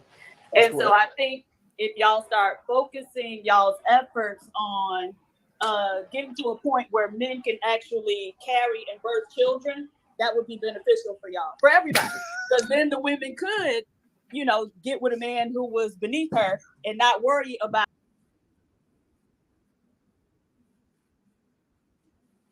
You should have keep letting that play. I think there was another 30 seconds in there that you wanted to hear. Nah, I think it ended right there. The part about men birthing the babies was enough for me. That was enough for me. But listen, I do want to ask a question. What do you think about? I mean, this is actually, I know you were being sarcastic, and I know men in the comment section was like, Aaron is telling women to be leaders or what have you. But what do you think about? And she was being funny too. But what do you think this is actually going? I mean, because like I said to you earlier, this is a wife, basically. What you described was basically a wife, not the part about the man being beneath you, because we don't look at each other that way. Why does a man have to be beneath a woman if he makes an average salary? Why is that considered beneath? Well, when I speak in the context in which women speak in so that they can understand. So I'm using language in which they would normally use, even if it's not defined that way, it's the way women speak. So I'm utilizing language that they would understand. That's why I say beneath you. I don't believe a man is beneath you because he makes less money than you. However, they do. So I'm going to operate and speak in your voice, your language, your words, and see if we can have a proper dialogue. Because if I try to speak in which the way I speak, it seems like we on two different wavelengths. So I actually was not actually being sarcastic. I was explaining to her that if women believe that they have equally or surpass men, because we were talking about the success that women have garnered and how they're accelerating and all these excelling and all these things. Um, the things that men used to do when they were excelling, because I'll be honest, men are taking a step back. There's a huge societal issue with how they're dealing with men right now. And they're checking out. They're checking out of relationships. They're checking out of marriage. Like they're checking out all type of things. I know that is. They're checking out of college. They checking out of work. They're doing a whole lot of this because they just are, to a certain degree, broken with where society is. Because it's this theory that all men were always taking care of their families and successful, and they didn't help. A lot of men helped other men out. But now we're in a space where you can't really help other men because we're pushing for the advancement of women to the detriment of men. Hold on for one moment. Definitely. But wait a minute though. I'm still confused. I'm gonna say confused on the thought of money equaling men or money equaling man. Who said that? Where is this? I don't get that equation, because a man could easily be making $60,000 a year. Okay. UPS driver, whatever. Yep. He's happy, and he's happy with himself. He's doing everything he needs to do. He's a single man. He's loving life. He has his apartment, whatever. He hadn't bought a home yet because he didn't feel it was necessary. He's by himself. But he's a man. He knows how to protect. He knows how to provide. He got it. He's all of that. Why is he not a man if he marries a woman that makes $100,000, or if he meets a woman that makes $100,000? What happened to his manhood? Where did it go? There's a certain level of authority that a man must have in order to feel like a man, operate as a man, and be a man, because men have been taught that they have to negotiate with women. Whether that's the right information or not, when you're growing up around women and you're seeing this on TV, all this stuff is negotiations now. So men have been, I don't want to say pigeon-toed, but they've been given improper information. This is why there's this wake-up thing. I almost sure that most men grow up with a Disney view of women. This is why this whole red pill stuff, because somebody said I'm red pill, but most people know I'm not. This is why this whole red pill stuff is so real, because when we grow up, we think our dads are the problem. We think our mom is the queen of the world, and she's a woman. She can't do no wrong. And we think that men cheated on women. That's the reason why these women are so mad. And then we get our wake-up call, and we go, I didn't know a woman could do that. And this is real as it gets. Every man goes through this. I didn't know a woman could do. They was oblivious. I didn't know women do that. Dang. And they wake up and they go, oh, and there's a shift, and they have to evolve and realize they behind. They're like, man, I was operating thinking women this way, and I'm so wrong.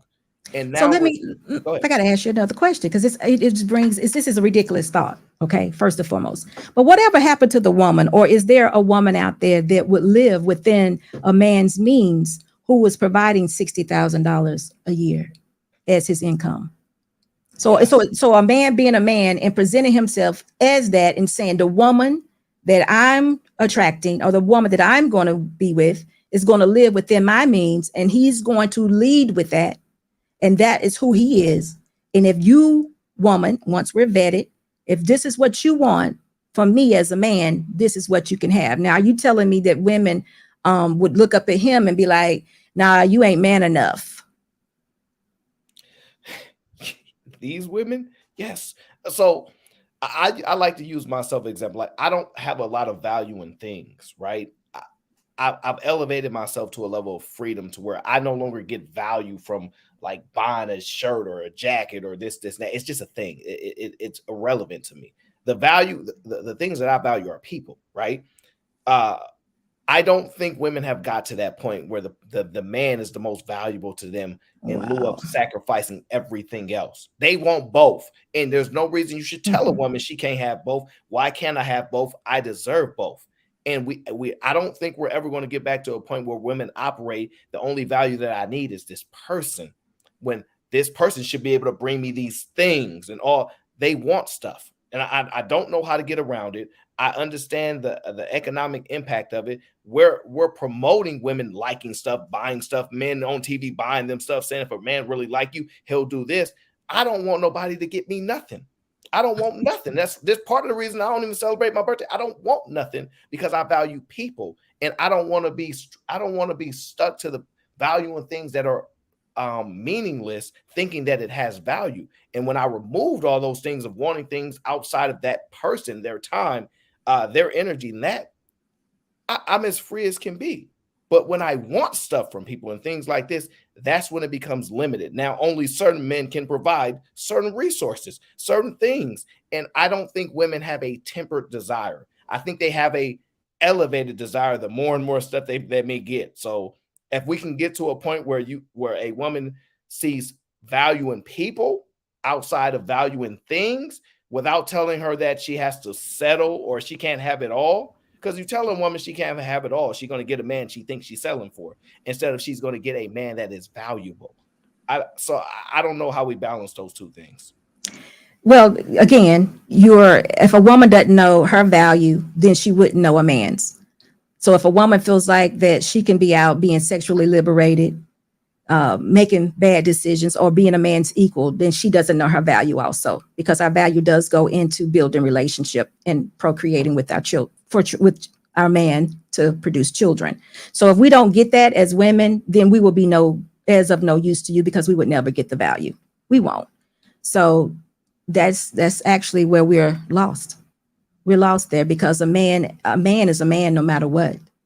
Now, if he hasn't achieved that, then I can see where you are. But a man that is working and he can provide, then he should be allowed to do so, but only in a relationship with a woman that can build with him. I didn't say build him. I'm not talking about building a man. I don't believe in that myself. I think men should come with a certain amount of provision and knowing what his role is as a husband. But I think in a relationship, a man and a woman should always build together, because that builds trust. That's actually what completes the oneness in marriage. And if you can't achieve that, then you just can't achieve it. And I'm understanding that women and men now may not be wanting marriage. But again, if you're not, just leave it alone. Just leave it alone. Let it go. You're not the one. You're not the wife. And maybe you're not the man. But when I hear men speak of what they want, it is definitely a tradition. It lines up a lot with a traditional wife. It lines with a woman. Well, it's somewhat traditional. I am going to be letting men know to play in the game of the current environment that we're in. And I can no longer in good faith tell them to settle and just be a man. And no, you gonna just be a man. What do you mean by that? What I mean is that men typically just have to pull back from their own desires and realize they need to be the sacrificial lamb for everyone else to benefit. So I talk to people all the time. They're like, I might have to be the one to make a change for my family. That means I don't get these things, and it goes to everybody else but me. And this is why a lot of men like, dang, I saw this man work 40 years and everything was for everybody else. And then she still divorced him. That brings a broken spirit to men when they know what it takes to do those things, those sacrifices that it takes to walk past women that you have the ability to sleep with. And it's not the same for women, because y'all can walk up to men and get them. It's not the same to walk past a bunch of women that you have the ability to acquire and sleep with, knowing it's in your desire to do so, and pass up and sacrifice. And then after about 40 years, they take your money. I'm telling you, it is a broken thing. So it's very broken if that's your situation. But I don't think a woman should sacrifice either. I think a woman that is a wife should know her value, and she should have very high standards and she should want a monogamous man. I want no man for the streets. Well, let me just say this again, because I've coined this. Okay, women have to learn that relationships can happen, but monogamy is not included. Monogamy is earned. right? No, monogamy is included in marriage.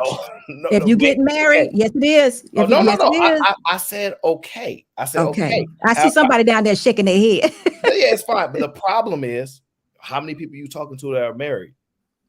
A lot of them. No, you mean? So the women that you're going to be reaching out and talking to, they're not married, so they can't have no expectation of a monogamous man. And they also here's what. Oh, wait, this is gonna hurt. I'm gonna say two things, and I'm gonna be quiet because it's gonna hurt. They can't get a man to marry them without sleeping with him. That's one. Okay. That's one. Okay. And two, they want to test him out before they marry him because they're gonna divorce him if he ain't good enough to stay with him. So I'm sorry, L's all across the board. I don't agree with you. I think women, if they put standards, they can preserve themselves. If the man, they both are on the same plane, they both have the same foundation, they can both want and get the same thing. They absolutely can. They absolutely can. And guess what? Women can continue to play out here and be, let me see how this one is, and end up with maybe, hopefully not, a child in trauma. Or they can preserve themselves and wait for the man that wants the same thing that they want. Now, listen, I'm talking about serious people. I'm talking about a woman that wants to be a wife and a man that wants to be a husband. Now, if you don't want that, this is sincere. This is work. We're not placating. This is work. It's not a joke. But you can win in the end, or you can spend all of your life wondering if this woman's going to take your stuff, or you can be single and be by yourself and be out there, being sexually liberated. But we got to figure out what works best for you, because guess what? You can lose your job. We already know that the value of $1 has decreased almost to nothing. Right? So your money ain't going to be what it is. If it is money, it's not going to be it. You can't put value in money, especially a woman. If you convince women to leave the money thing alone, then you might have a deal. But is that happening? But listen, I wish I could. Not only are women not saying money, it's okay. They're making more money and saying, now you go make more money. Because they didn't make more money so that way the family could be better. They made more money so they can get a man to make more money. That's how insane their minds work.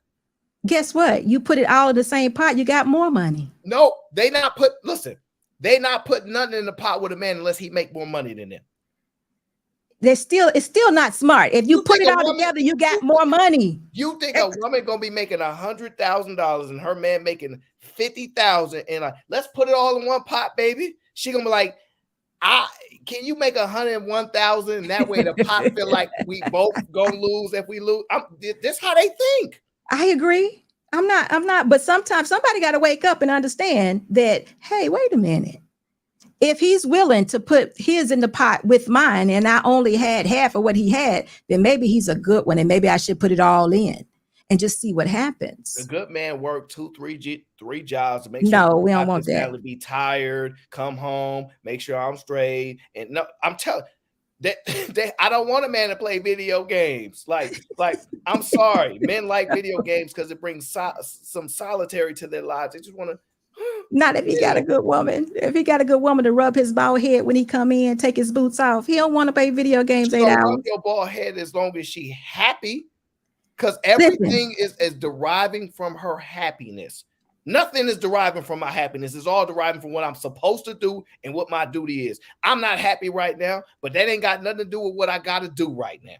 That's not going to work for them. Guess what? They will grow up and be a little bit more mature and realize that it's more important to be satisfied than to be happy. They will. Sometimes you gotta live a little life. Sometimes you have to lose. And see, maybe there's not a lot of L's that's been taken, but sometimes that grows you up and then you begin to understand what's going on. But anyway, let's say hello to Mr. Cheeky. Hey, SB, how you feeling? I'm feeling great. How about you? I'm good. Aaron, what's up, dog? What up, Brody? I'm up here trying to tell y'all about them good women out there. Cheeky, I'm taking your note, though. I agree with you the other day. I do think that you all should raise your standards. And hello, Sherelle. Hey, y'all. How you doing? Uh-oh. Can't hear it no more. She may be moving around. Sound like she's in the background or something. She don't have proper panel etiquette, so she's trying to stay mute on your channel. Don't start. Damn. Background noise. Hey, everybody. I thought y'all heard me. I'm sorry. We did, but you kind of went out. But Cheeky, Aaron said you had something that. First of all, are you sleepy? No, I'm not. I'm Okay. actually well rested because I took a nap earlier in the day, so it's over Okay. with. I'm up to like 2 a.m. Okay. Okay. We want to interrupt nothing. It's pretty So, much over with. Like I'm gonna be on the pen all day. Sorry. okay. So listen, tell us about this. I agree with you just the other day when you said about the standards, and I hear what you all are saying about the women too. And Sherelle, I know you're gonna join in on this, but it is, and it appears to be a woman out there that does not qualify to be a wife. I am total agreement with you all. Total agreement. And I do think, and I'm agreeing with Cheeky because he said it, that your standards should be raised. Y'all shouldn't give these women your time at all. There's certain women y'all shouldn't even deal with. I agree. So, but Cheeky, Aaron said you would add something to the fact that I don't know. I guess he's trying to say they all like that. Is that where you going, Aaron, or is it that the model has to totally change? You just asked him the question. I'm just I don't know. Wait a minute. Hold on for a minute. Sugar Bum, ain't nobody talking about no struggle of why is it that because you don't make over 6 figures, you got the struggle? What are y'all talking about? What are you talking about? Why is it struggle? And guess what? Where is all these black people living in these mansions at and making these millions? Where Sugar are Bum, they? you owe me $5, Sugar Bum. I forgot. Want my $5? Where are they? My baby And then mama owe money. Yeah. And guess what? How your baby mama giving him money? But guess what, y'all? Even if that's the case, let's just keep it all the way real. You guys are going to make the most money in your 40s and your 50s. Y'all ain't doing nothing now but just playing around. You really ain't got nothing. You might work a job and work a little hard, but you really ain't got nothing. You ain't accomplished nothing yet. You don't have that $500,000 house or that $1 million house. You don't have it. Now, if you're going to get it, which I hope all of you do, and I hope all of you win, typically it's done with a spouse. Typically.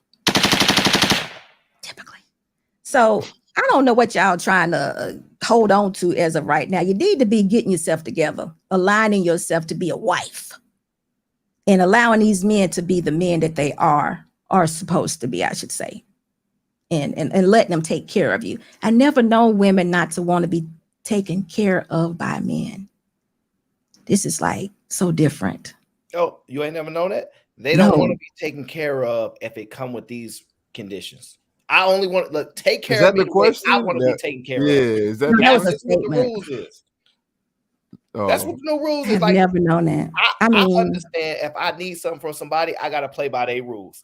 But you know, I found, go ahead. I don't want to open all the doors. I don't want to lug all the groceries. I don't want to change the oil in my car. I don't want to clean my car. I don't want to do all that stuff. Security Boss was so hilarious, right? As all of these women have dated men that make over $200,000. All these women will tell you, I've dated men that make over 6 figures. I know what I'm talking about. And I didn't stick with him. Why? Because he came with a set of rules. Can I have that they lying thing? Can I have that lying? They're lying. No, they liars. They liars. They liars. They're liars. Oh, really? Yeah. I'm just saying, look. Let me tell you something. When you date a man that makes, I ain't even go 250. When you date a man that makes 6 figures or more, well, I might go a little higher than 100 because that's easy now. But when you meet a man that makes that much money, he treats you differently. It's a wine and dining. It's a whole different type of thing going on. And a woman don't give it up. Now, if he put her out the car or left at the restaurant, then you already know why. But it's not something that you give up and walk away from, because that's what most women, I ain't found one yet that didn't, but most women want to be wined and dined. They want the flowers on a Monday just because. They want the doors open. They want the champagne. They want all that stuff. They want the stuff. They want to fly out on Friday night and just go somewhere and come back on Sunday. They want that type of stuff. So if they've experienced that and they just gave it up, it was on them. Again, Security Boss, I'm just letting you know what these women are saying. All right. I'm not saying that it's true or not. I'm just here reporting the news. News is in. Women are dating every single man there is and can't find nothing to be happy with. Even Ebony K. Williams. I've dated them all, she said, across the spectrum of colors. And she can't find nobody. There are women who make a lot less than her saying, I've dated them all. Can't find nobody. So here's the problem. It's exactly what Aaron was saying earlier.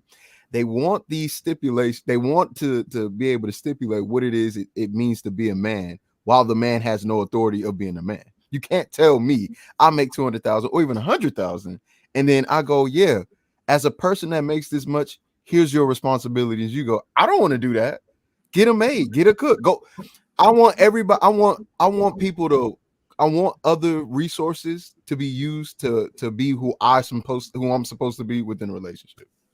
That's exactly what they want. They want Voltron. I want to buy a chef, and then go buy a cleaner, and then go buy a babysitter, and then let me just do nothing. So and what then he's saying is, I'm gonna be quick, SB. What he's saying is, man, make all the money to pay all of the big bills in this house, and then I'm gonna go make some more money so I can buy the things that I like in life. That's so let me tell y'all something. If your house is not over 5,000 square feet, you don't need a cleaner. You don't need a cleaning lady. That 5,000 gets you $500,000 and up. If you don't have that, you need to clean your own house, and you need to take pride in it if you have it. If you don't have that, then you need to keep on doing what a woman needs to do to get it. I'm an entrepreneur. I only deal with men that don't work for nobody else. I want entrepreneur. And so since I need to work, we can get a maid, we get somebody, a nanny, take care of that. We got to go get this money together. We're a power couple. That's their mindset. They liars, bro. They liars. Listen. Let me tell you something. My husband is an entrepreneur. Been one since the day he met me. But when there was a time he needed to get a job, he got one. Guess what? I have been a realtor. I have sold houses since 2001, y'all. Over 20 years, right? And there's many times where I made more money per year than my husband. Guess what it did? It all went in one pot because I knew what the plan was. I wasn't dumb enough to say, you know what, real estate doing real good right here in 05, 06, 07. Because guess what? 8, 9 was coming. And when 8, 9 came, he tripled me. So if I would have been like, oh, no, I'm going to hold on to my 5, 6, and 7, 100 plus years, then what would have happened when 8, 9, and 10 came when I wasn't making but 30 per year? Because that's what happened. Y'all know what happened when the thing crashed, right? Crash. So it crashed. So I wasn't making no money. But if I'd have been stupid back at 5, 6, and 7, then I'd have been hiding my money. No, we get it. Listen. I'm trying to, but see, guess what? People don't say this to ladies. They don't tell them these things. They may be making a nice salary now. They may be, and it may be even 250. But guess what? That's today. Oh, don't that's worry. 23, 24, maybe 25. But what's happening in 26, 27? I seen the machine doing the eyelashes and all that. They was like, I'm watching everything. Anything that they could automate to get the hair and all this cut hair, I'm watching it all. And all that job where these women making a lot of money in the hair business. And girl, it's gonna be a cold summer. It's coming. It's coming. So that's my point. Ladies, we have to think a little farther ahead. But guess what, though? We don't sometimes have the ability to think down the street around the corner. You're right. They don't think farther ahead. They don't. But guess what? You learn to do so. You learn. That's true. They will eventually learn after running into that wall. Bing! Yeah, but let's get Sherelle in here. Sherelle, can you hear us? Yeah, y'all can hear me? Yeah, go ahead, ma'am. And Chica, you can go right after her.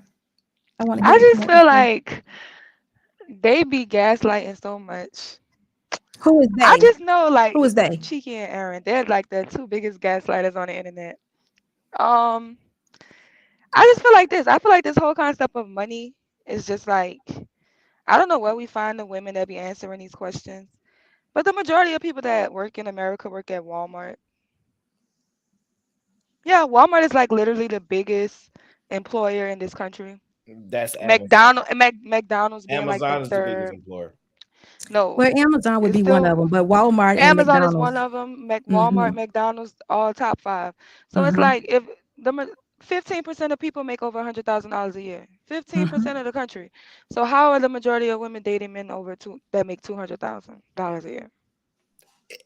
Even if that's not happening, that's not real. Where's the gaslighting coming from? You just gaslight us. Because y'all just set up. I don't want to argue. I'm just saying, y'all just set up here and said these women want men make 200,000. That's Like not what we what? said. No, That's they said not that what. the women told them that they've dated men that make But they know 250,000. that the girl's lying. So why even bring it No, up? no. They know Well, the girl see, be No, lying.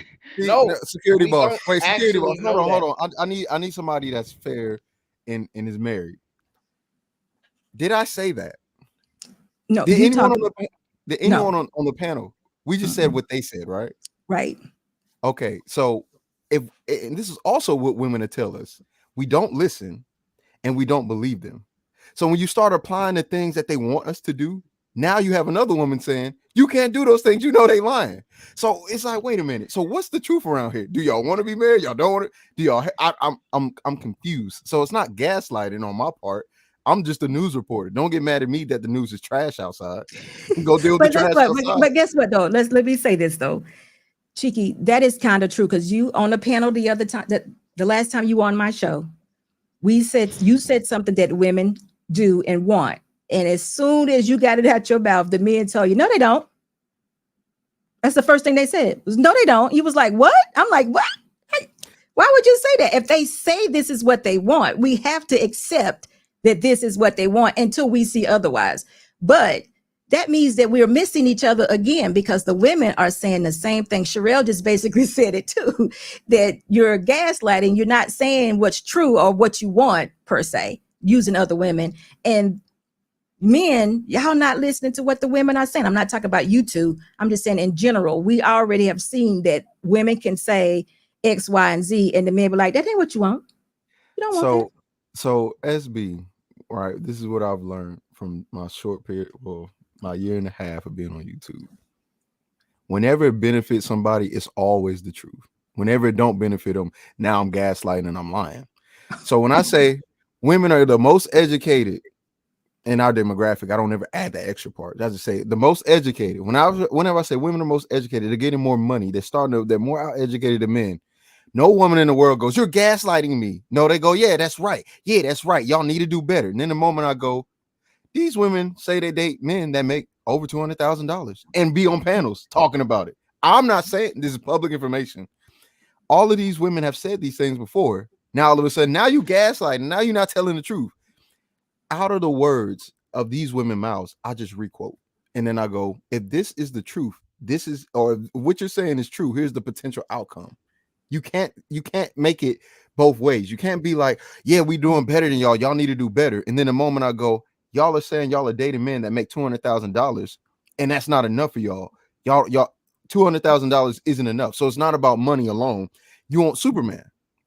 You want him to make all the money in the world. Then you want to tell this man what to do. You want a person that's on a controller, which is cool if that's what you want.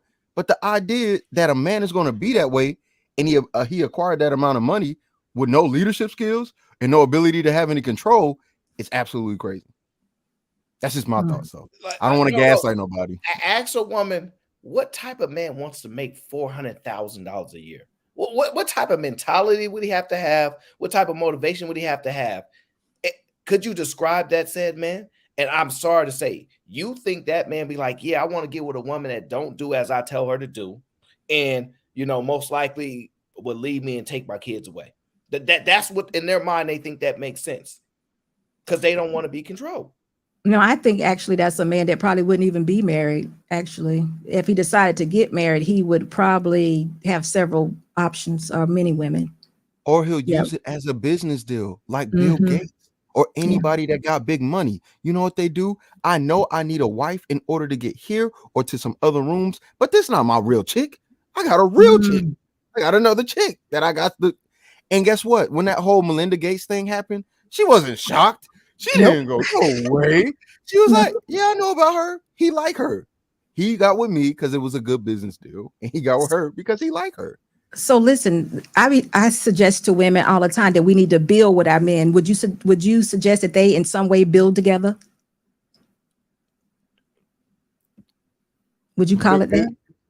Say that one more time. Would you suggest that because she knew going in what her role was, would you say that they build together? Because she left pretty Hey, Good. no. If you look at Melinda Gates' story, I would say she helped build, but that's one Yeah, woman. but it's a different kind of build because she do going in. But I always suggest to women that they help build with their men because building builds trust.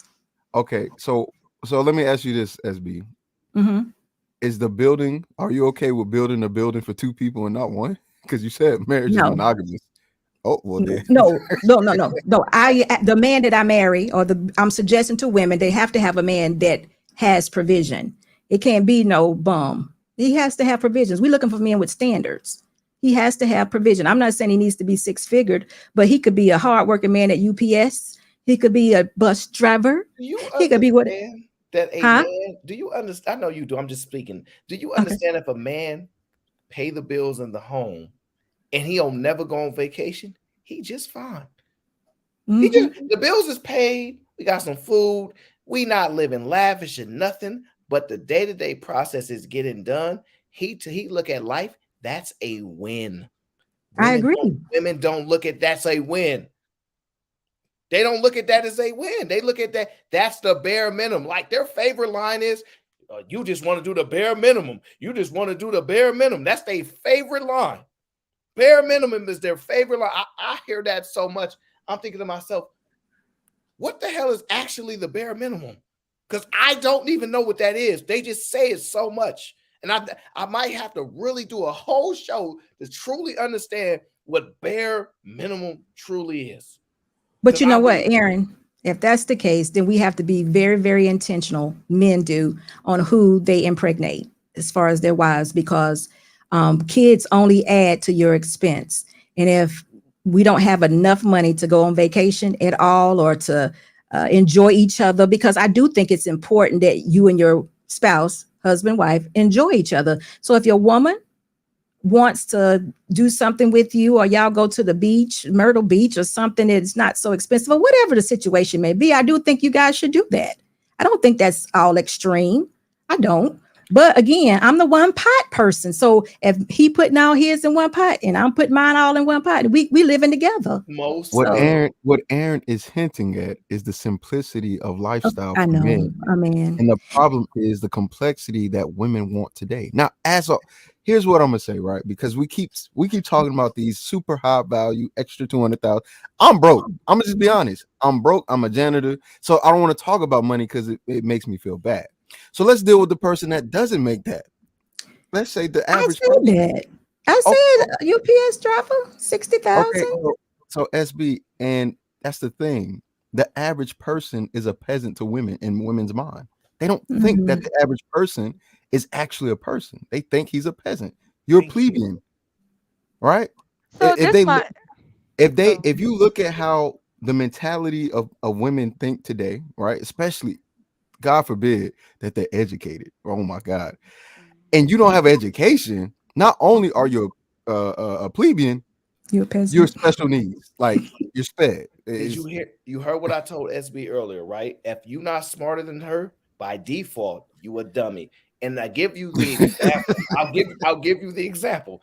If a woman is making $80,000 a year and you're making 40, she's like, I'm a woman. If I can make 80, you as a man should be able to do at least what I'm doing. This is the verbiage that they use. So if she thinks that, she can't respect you. Because she already thinks I'm a woman, you're a man. So if I can do this, you should at least be able to do what I'm doing. You must be lazy. You must be dumb. Why should I deal with you? This is the truth. That this is how women feel about and think about men. Ask Sherelle, she'll tell you. Sherelle, tell her the truth. Listen, I do want to get what Sherelle. I need to get your opinion. Tell Sherelle, is this true? Do women think like that? If they're making 80 and the men are making 40, they just degenerates, they're dumb, and they're peasants. Do you think that women think that way about men? I don't think it's just like a total disrespect unless they're just a disrespectful person. But yeah, I do think that if a woman feels like I worked hard to get to a certain place and men are in general are supposed to be better than women, then I want a man that's got to this place or higher. Because if you haven't, then that means you're not better than me. And if you're not better than me and I'm a woman, then you have issues. Yeah, I think that's true. So you being better, I heard you say it too. So better, best, or what have you depends on the amount of money you make. To women, yeah. Because I guess they feel like, oh, if a man is ambitious and he's smart, then that man comes with a lot of money. Wow. Wow. That's Because interesting. her ambition and her smart has gotten her to a certain level. So if he had just as much ambition as her and just as much as smarts as her, he would be at her level. But if he's beneath her, then that means he's not as smart as her. He's not as ambitious as her. Now watch this, SB. Watch Wait a me. minute, hold on, Aaron. I know what you want to say. No. Let me seal the deal. Watch this. I know what you get ready to say. Since me and Cheeky, for the purpose of this example, make $200,000 a year. When I walk into a woman, I say, "What you do for a living?" "Oh, I'm a waitress." That's all you can do with your life? You a lonely waitress? I get to the bag. What is you on? Like, I mean, no disrespect. I mean, women is doing different things nowadays. They getting money. You a waitress? How long you been doing this? 4 years? Listen, no disrespect, because but you like we not on the same level. Like you're entitled to that though. You're entitled that's to what say it. that. Listen, if men go and do that, they can't get better men. That's the whole point that I'm trying to get you to understand. If you on a level, first of all, if any woman has a man, for the most part, they don't like that I say it, that man is smarter than them. They don't like I say it, but they look at that man like, yeah, he's smarter than me. It may not be in math, it may not be in English, but they look at that man, that how he sees the world, when they operate and moving, he's smarter than me. You got it. If she don't see that, use dumbs. Let me drive. That's how they operate. And it's even worse when you give them money. Because but I think it's more socially acceptable for men to date down than for women to date down. It's not about if you marry a woman that works at McDonald's tomorrow, nobody will bat an eye. Nobody will look at you crazy. Long as she's beautiful and she listens to you, everybody will give you praise, right? Boom. She ain't got no kids, no she. You know what I'm saying? She looked presentable. She got all that. You could go pick a girl up from McDonald's, and you could be a millionaire, and nobody will ever have an issue with that. Now, if Oprah goes and finds a man at McDonald's, it's not just women who will shame her, men will shame her, the whole world will shame her because it's not socially accepted for women to date down like that. So where actually can Oprah date? I wonder. Wait. If that's the rule, where can Oprah actually date? But before we do this, y'all, hold on, because this is a good spot for me to actually read the super chats. But before we do that, Aaron, this is a good place to talk about how women have been incentivized, because I don't believe that they are aware that a lot of things have been given to them. I think they really think that they've earned everything that they got. All right, so this is a good time. But before we do that, let me go over here to these super chats. And Sugar Bum blessed us with $1.99 super chat.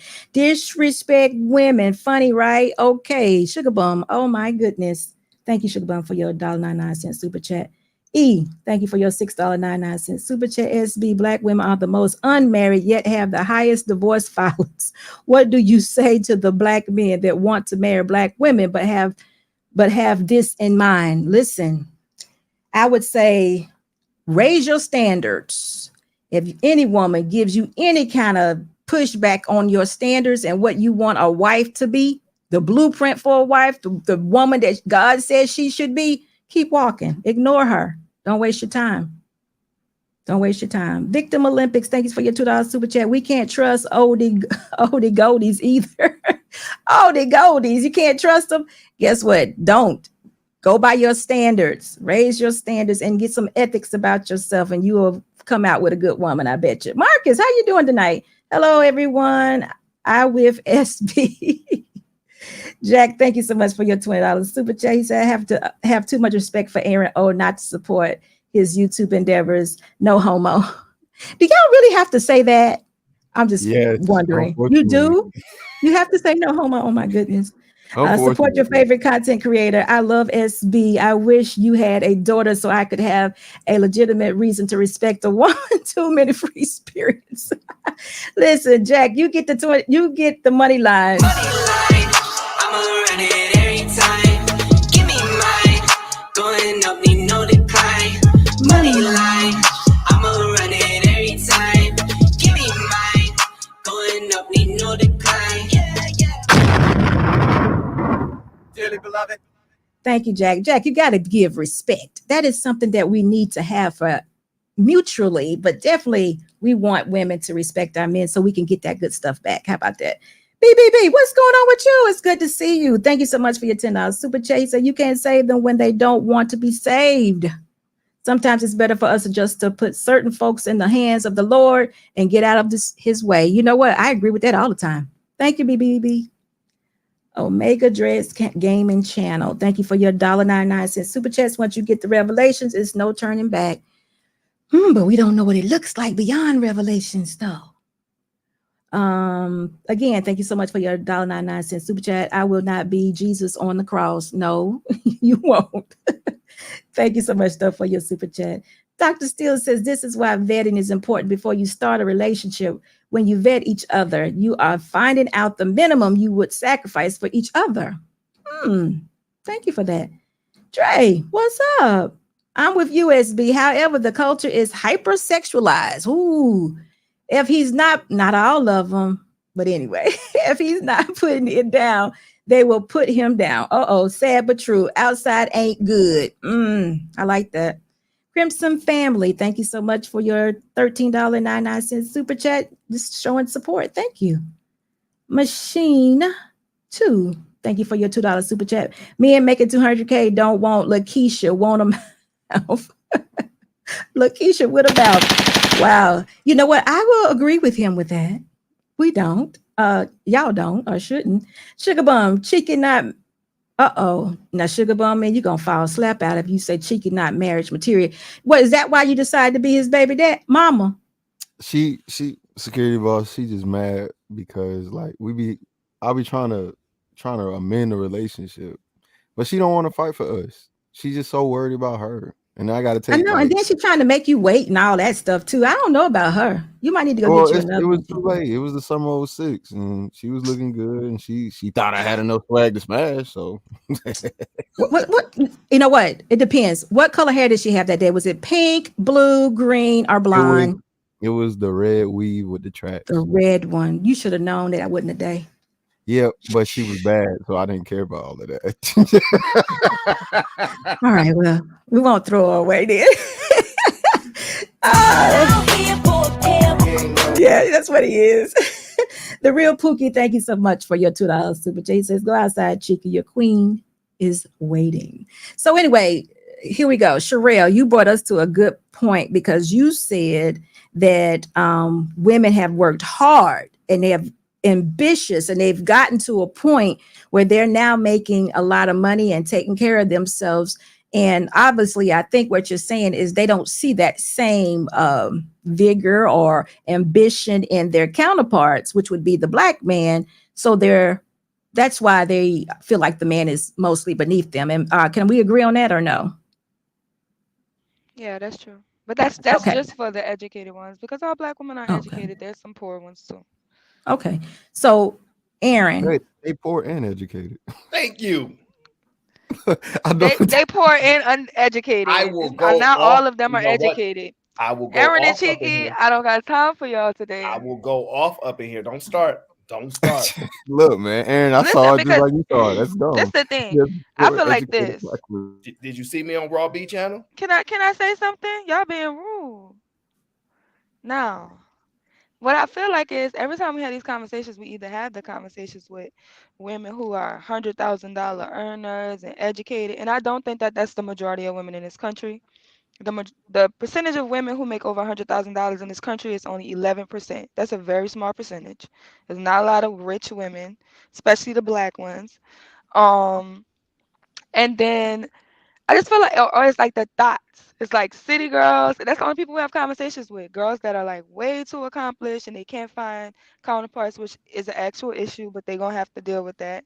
And city girls, you know what I'm saying? So it's like, where are the average people? Like, why aren't we always talking to just average Walmart workers, McDonald's workers, Target workers? Those are the regular people. The lady who work at the bank. Those people are broke. I'm talking about the women. I'm talking about the women who work at the bank, who work at Walmart, who work at Target, who work at McDonald's. Okay, but if we have a conversation, let me say if we this have to you. conversations with them, are they saying they want the 200K men? Me and Cheeky is the only broke dudes that's willing to cam up. The rest of these guys doing pretty well. We willing to cam up and have a conversation. We looking for other These women to cam So up. let me They say don't this. want Let me say this because I listen. Okay, Sherelle, you made a comment a minute ago. You said you feel like the educated women that actually have the conversations mostly make over $100,000, right? Yeah, Okay, so but it's listen. still a small minority of them. Right, and now women are bosses per se, right? They have different careers and they're entrepreneurs and things of that nature, and they make good money. They sell But lashes. okay. That's And machine. they sell hair too and things of that nature. I'm not gonna knock what they're doing. If they're making money, they're making money. But I want to say this: often I have conversations with those particular type of women, and yeah, they're talking about having a good man, but I don't hear them knocking men the way that I hear women knocking men on these platforms. Oh, so they got a man? Most of the time they have. If they ain't got no man, they knocking man. Because if Security you boss, telling this is- me that Listen these to what women, I'm saying. Listen to what I'm if getting you ready to say. telling me these women are respectful, they don't be knocking men, but ain't a They- man around, I don't trust them. Something is off. They're not knocking men in a disrespectful way. What I'm saying is they're saying, I'm looking for a man, right? I'm not saying that what's out there is not good for them and they don't see it. Now, don't get me wrong, but I'm just saying I don't hear them talking as derogatory. I never heard the ones that I have been around a lot. I don't hear them talking about men are degenerates and get your ish together. I don't hear them talking that aggressively towards men because on one side of them, if you just look at them, they're very feminine looking women, very much so, very, very much so. The feminine ones? So I said, looking, follow this now. Okay, They're very I know, but I feminine was look- hoping that it moved over from looking to being feminine, but that's Well, my listen, bad. listen, I listen. This tried. is where Why are you doing we're that? struggling because we struggle there because we still are acting as we still have too much to do as women. You kind of get what I'm saying? Like for instance, if there was a good man that came into their life, they could make that easy transition because that's what they want. But for now, since they bossing, they have to do so many things themselves. They're beautiful women, they look good, but they have to take out their own trash. They have to go get the oil change. So they don't have that man there that's Do you know how easy it is to Wait, get hold oil on. change in 2023? Yeah, your oil change is 15 minutes. Oh my God, that's beside the point. I was just using it as an example. And I'm gonna tell you, SB, and the people come and take your trash now. You can just sit it right outside your door. Okay, and they did have y'all like just men miss who come that? pick the trash No, up. SB, I all right. understood what you were saying, but the thing that annoys me as somebody that goes outside regularly, all right, and have conversation with just because you're outside and that's the social thing to do. I'll be trying to learn social stuff because I'm socially retarded, right? I understand, so I'm trying to fix that. So when I talk to these women, they are nice about what they're saying, but in essence, they're saying the same thing. It does, of course, this is why I don't take online so seriously, right? Okay. Because there's some type of social decorum that everyone has to have, right? You don't just talk to people crazy off the internet. On the internet, you hear the real thoughts of these women. They get to call you bandits. We don't even know what that means. They call you whatever they want to call you in a chat room on the internet because they know in actuality, in real life, things is not that sweet. You can't just be like, you a this, that. So what we hear on the internet is the unfiltered thoughts of men and women. And when I go outside and I talk with these men and these women, they're experiencing the exact same thing that the men are talking about on the internet. They just have a censor to it because you need to be politically correct. Even the weird people. I'm talking about like the people that go to the, how do I put this? So what you get ready to say? The friendly community, Okay. even those people Happy are having issues, and they're different. They're open to any and everything. Everyone has complaints about what's going on right now. But I think the most what I'm talking about is these people that I'm talking about, the women that I'm speaking of, they would never say that they didn't need a man. They will always say they need a man. But I'm not saying that they're willing to be wives either. So are they saying I need a man, but it got to be the right man? That You usually know, follow that sentence. They may not say it just like that, but it equals the same. So some of what Chiki's saying is absolutely correct. but they will not say that they don't need one. They won't say that. It's just that they don't have the whole picture. They don't, and it's because mostly I think it's because there are not enough men for women. Yeah, it's compete. It's time to start competing. It is. I mean, so they got to put in that work. But the thing is women don't know. We're not sure of what our value is, so we do a whole lot of exterior cleaning up, and then we don't get the mindset onto what men really want, because we don't listen to what you already want, and we don't understand you guys. So that goes back to what Aaron was saying earlier. I think it was you, Aaron, when you said women don't understand men. They do understand. No, Aaron says they don't. Okay, so I don't believe they do. His viewpoint is they don't. My viewpoint is they do and they don't care. Like this is not anything that is new. I don't think women are mentally challenged. I think the degrees say otherwise. They're willing to understand and learn, or at least regurgitate at the very minimum, something to get a grade. They can understand that most men act and behave a certain way. They just don't want to acquiesce. They understand that. There's nothing hard about this. They just don't want to do it. So if I say, hey, as a man, I'm good morally, whatever, because that's subjective to some people, whatever you consider good, I am that. I treat you well. I show love and respect you, but I make 50 or under. And you make 150. Let's just say that, right? Because all these women are doing better than men, and they're so quick to throw that out, although the stats will show even marriages, there's only 30% of married people where the women make more than the man. That number is slightly increasing, but 70% of men still out earn their spouse. So as much as they're doing better, the money is not adding up with them doing better. But either way, let's just rock with it, right? Let's say you make 150 and I make 40. I come with all those attributes. It's not enough because it's still a power dynamic, right? And this is something that Sherelle said. It's not socially acceptable for a woman to date somebody that works at McDonald's if she make more money. But the problem is they're trying to change society. So that means that needs to change as well. If you are a feminist and your ideology and your viewpoint, or not even a feminist, if you just a strong, powerful woman and women empowerment, and your idea is to change society on how we view women, that means we need to change society view on you spending money, on you being the provider. That makes sense. You're not having babies. You don't want babies. You're not having babies. The world fertility rate is plummeting. What are you doing? I'm getting an education. For what? Because it looked good for me to just say I'm smarter than you and I'm better than you. Okay, cool. So since you're smarter and better, be the role of the smarter, better person. Pay the rent, baby girl. No, that's what I said earlier. See, SB. I'm not doing that. I'm not getting ready to get behind y'all on that. I'm not. Men need to be men and women need to be women. So listen, I'm agreeing with both of you all because Aaron says that women don't or need to understand men. Chiki said they know men and it's not nothing new. The reality of it is women don't know their roles as wives. And if they don't want to be it, we totally understand. And y'all need to be able to identify the ones that don't want it. But the other ones that want to be wives and want the men to be an authority and love on them and take the trash out, even set it outside the door and all that good stuff that we have to offer each other, all that catering that we do and all that loving that we do that everybody just loves and adores, then we need to be in our roles. I think that I think I'm. And if y'all don't want that, y'all are crummy. No, I think I'm starting to figure this out because at first I'm battling because what you say makes sense when you look at natural, instinctive things and all this stuff.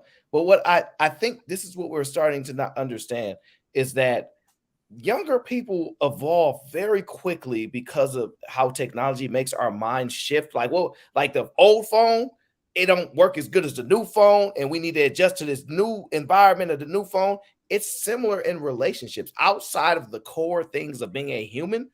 If we don't need to take out the trash no more and there's a system in place, somebody will pick up the trash, we have evolved to that's normal. If we don't have to go out, no, just listen, we don't have to go out and get food no more. We can DoorDash it in. We have evolved to that's normal. And we're willing to adjust because we've been programmed to just be quicker at adjusting to newer forms of different things. So I think what you say is fair. Yeah, get a man to take out the trash and things like that.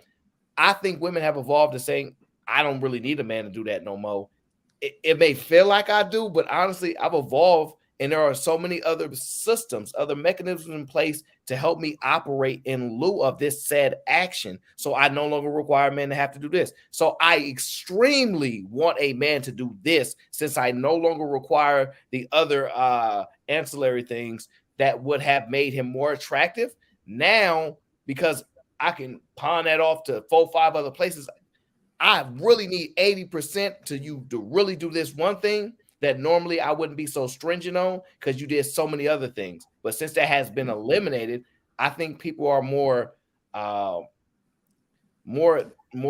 buckled down on, I have to have this thing, and they're not open to restricting their demands on certain things. I think that's really impacted a lot of things.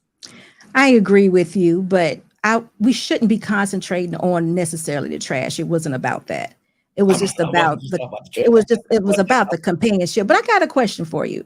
What's best, or what's more reliable as of today? The gasoline car or the electric car? Reliable. Yeah, what do you mean by that? Because it can mean two things. He just gave the example of how the things that men did in the past, due to all the technology and all the conveniences that we have now, that women may say that they don't need a man for certain things. So I just went back and got something that's been around for a very long time, the gasoline car. And see, we're going to share how reliable it is and how it's been getting us around for millions of years. And now we have this electric car that you can't go but 2 hours with it, and it's going to break down on you. So you can't put your confidence in that. So I was just wanting to know what y'all had to say about that. Well, so you forgot about the third car, which is what all. I'm not talking about the third car. I'm just talking about those two. We could okay, actually get a bicycle. Security boss.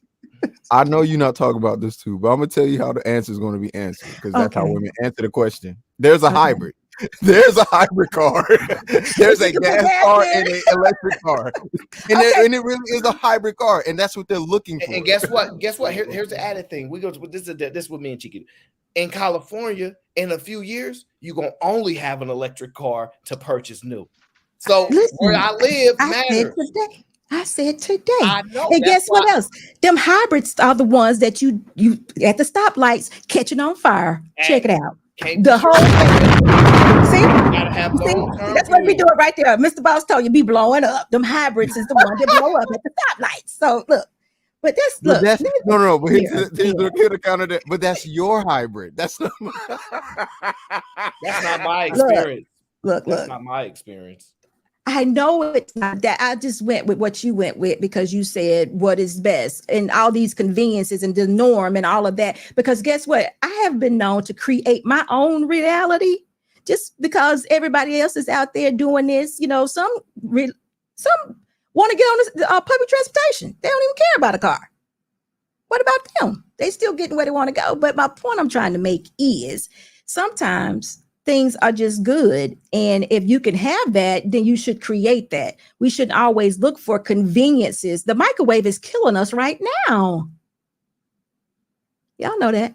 But anyway, we shouldn't always look for conveniences, especially when we're talking about relationships. No, a man may not need to take out the trash, but I happen to think that men can teach things that women don't know very well, because they do have a logical side to them. That is, it shows up. I said earlier in this live that I hear gunshots. I am screaming.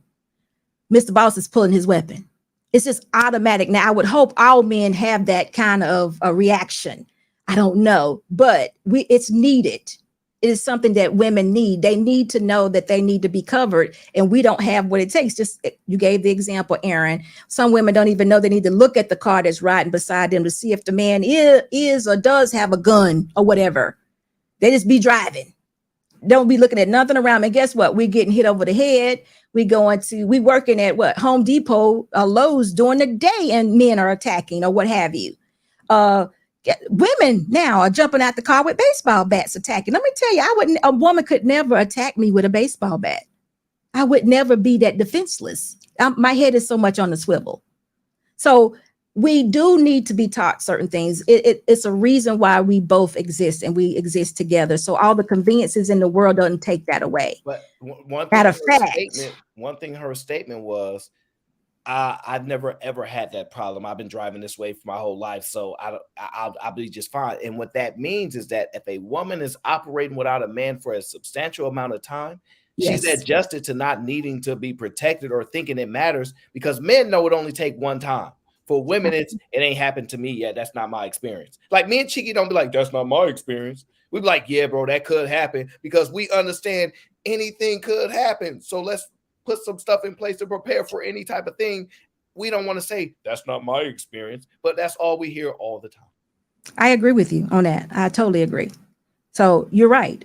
But getting back to the convenience of it all, if anything can happen, we should also have an onlook on life as though all these conveniences that we have now, they may go away, or something could happen that's very catastrophic that we have to go back to basics. So we would have to know how to eat differently, or to find food differently, or to fend for ourselves other than what we're doing now. So that is still a thought. So if we go back to those times, we're not going back to those times, because I don't want to go back. I know, but they love to say, what if this happened? You need to be able to. If we ever go back in time, which I have argued so much against, ladies, you gonna need so much protection that you gonna jump on any man that can protect. Well, you know what? We ain't got to go back that far, because COVID was in 2000, 2001, 2002. It wasn't deadly enough. 2019. Huh? What? It was hard to get that water and that toilet paper. What you saying? It wasn't deadly enough. Listen, me and Mr. Boss went to Sam. I had to have his back. I had to be watching, because people were like knocking you down trying to get that water in that. It wasn't deadly enough. We need lions and tigers and bears. Oh my. Like, in order for women to really find a need for a man, there's got to be a nuclear attack tomorrow. Like, and then they're gonna be like, you know what? Maybe I should. The people that's the doomsday preppers, they're all men, by the way, just to let you know. And most of them tend to be married. And the other ones that aren't married, they have male friends that help them. So all of those men are going to be the prize now. We need something super deadly in order for a woman to see value. But I don't think we realize how far gone we are. It's over when we start talking about primitive technology and this hunter-gatherer mindset. While it may be a part of us to some degree, we've escaped those things by making things very convenient. And even in third world countries, the technology that they have now is thousands of years ahead of primal. So we need things that'll kill us in order to be valuable to women. Like, I've never seen a woman go, I'm a feminist, with somebody robbing them at gunpoint. I just haven't seen that. What I typically see is, let me hide, let me do so. And then the guy is doing the same thing too. But if it come down to it, who's expected to fight? Like, we need life-threatening events on a regular occurrence to make women understand, okay, we still have value.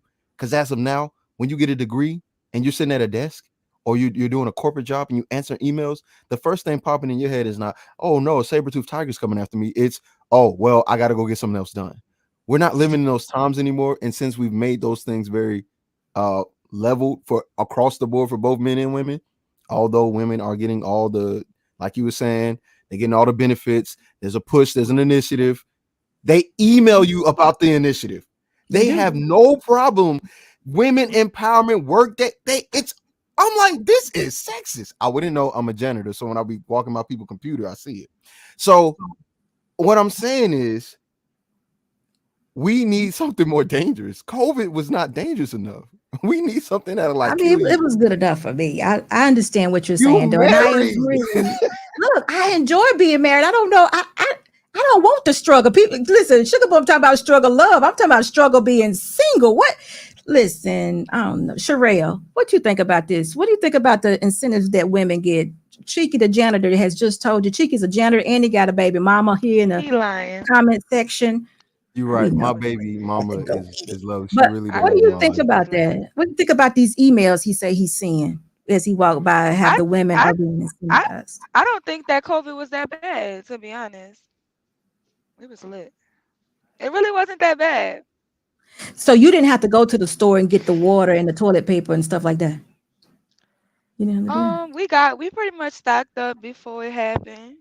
Like, we was outside. COVID was a time. It was a time. Like We Cheeky was said, outside. Everybody was getting money. It was like, I don't know. Uh-oh. But I was at See, what I tell you. COVID was everybody was getting money, everybody was lit, everybody was rich. We had that like couple of weeks where they have I don't know. We never ran out of tissue. We kind of had a lot of tissue in the house already. Oh, that was It was good. hard to find hand So you're talking about sanitizer for a that. little while. You're talking about the stimulus, the extra $600 a Well, week for unemployment and stuff like that. Everybody was rich. They didn't have no clocks for truck drivers. Like we was getting paid extra money. Fuel was like 97 cents. Like for diesel.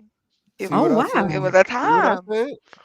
Yes, You like know, listen. gas dropped to 85 cents. What? I don't remember that Yes. part. I don't know. I wasn't trying to go nowhere too much. But listen, our business kept going. We didn't benefit like that. We got more business actually, so we benefited that way. But that was like a 30 trillion or $3 trillion, debt that we went in to do all that. Hold on, my microphone is messing up. Did y'all hear me? It's fine. Yeah, I We can think hear this you too. inflation is worse than what COVID was. The inflation is crazy. What you think that inflation is derives from? No, I know it comes from that, but I'm saying that wasn't a harsh time. Inflation is a harsh time. Again, security boss, I'm telling you what's needed. Since we know saber-toothed tigers don't exist, the next step is aliens. Whenever they start invading, we're gonna get right back on schedule. They gonna get right back to we're gonna get right back. Everything gonna be normal. Matter of fact, I suggest you watch a movie, right? The movie is called Don't Breathe, or no, Silent. What was it? It's the alien movie where you can't make noise. All right. In the second one, this woman is pregnant, has a baby. It's something that I would really explore, right? I know what you're talking about. That first one, the woman was, wait a minute, they were on the porch and they told him, don't breathe. And the little boy, I remember that one. And then the alien came and got him. So there's a part 2. If you watch the part 2, that's what needs to happen in order for things to be back regular. But up until unless aliens come invade and women find a need for men in that way, we're not valuable to them. They make money with you just heard this businesswoman, this college graduate next to me talk about how she was just thriving, right? She didn't need no man ever. Why would you need that? They cost more money since diesel fuel was 86 cents. Did I say all that stuff? Or is she calm down? Don't interrupt the man. Learn. Gaslight me a little bit. Respect that man. Respect that man. Cheeky. That's me. Get her. I'm hearing no respect. I'm hearing no respect. And I love Sherelle. Sherelle came to my class a couple times. Sherelle, she came to what class? The wife ed. Y'all know I was going to wife ed. Don't gaslight the situation. Oh, okay. I had to make sure. She said the class. I need to know which class. She didn't specify. I was wondering if I was supposed to tell it or not. I didn't know if she kept it a secret. I didn't know. No, y'all think Sherelle is that woman, but Sherelle is actually that woman. Yeah, she the one that's gonna prove everything that I say when I say she is that woman. Sherelle. Sherelle, I'm on your side. I'm not gonna let them talk. I'm not gonna let them talk about you like that. That's not true. They love me the most out of all. Sherelle did. But Sherelle, they just like I to can't bully me. I don't believe that. I'm about to be outdone with you guys. Let's read these super chats really quick. Mr. Boss, did you say I have some super chat? And then I got to get out of here. I don't know. Y'all young folks stay up way too late for me. Robbie Cheeks, thank you so much for your $2 super chat. Cheeks called the what? Community weird. He did, didn't he? He called a community weird. He did. Polite citizen, thank you so much for your $2.20 chat. Black men want a deal at all costs. Black women, the opposite. Simple. Y'all want a deal? I don't know why y'all make it so hard though. Y'all just love each other. They gotta pay me. Aaron, ain't nobody paying you for being no man. They are. Where they do that at? You about to Whoa, find wait, out. whoa, You about security to boss, find out. calm down with all the massage or misandry, please. You heard me. We need to get paid too. You Like, what's heard that me. all about? Y'all ain't told me yet how much it cost. We still drawing up the prices right now. Look, keep in mind, inflation is real. Oh yeah, you know what? Prices just went up. Thank you There for you that. go. information. There you go. Keep in mind. Prices went up. Kai, thank you so much for your $5.50 chat.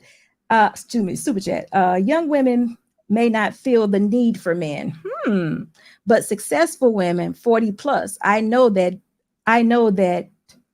don't have a man regret it. I have seen it and I have been told it. All right, so y'all hear this. Ladies, Kai has just said, she know when you're young, I'm gonna give it to what, 20 to 35. You act like you don't need a man, but she absolutely knows when you get 40 and you don't have one, you're walking around with regret. Enjoy your life, get you one early, and have Mr. Boss back here and have fun. Have fun. Don't miss out on anything. Polite citizens, black women are suffering from violence, disease, poverty, etc. How much worse does it need to get? Oh, wait. See, and here's the problem, security boss, because if I look at those stats, the violence is coming from black men. The disease is coming from them having sex with black men. The poverty is coming from all black. Look, it's easy to counter these points, especially when you deal with enough women.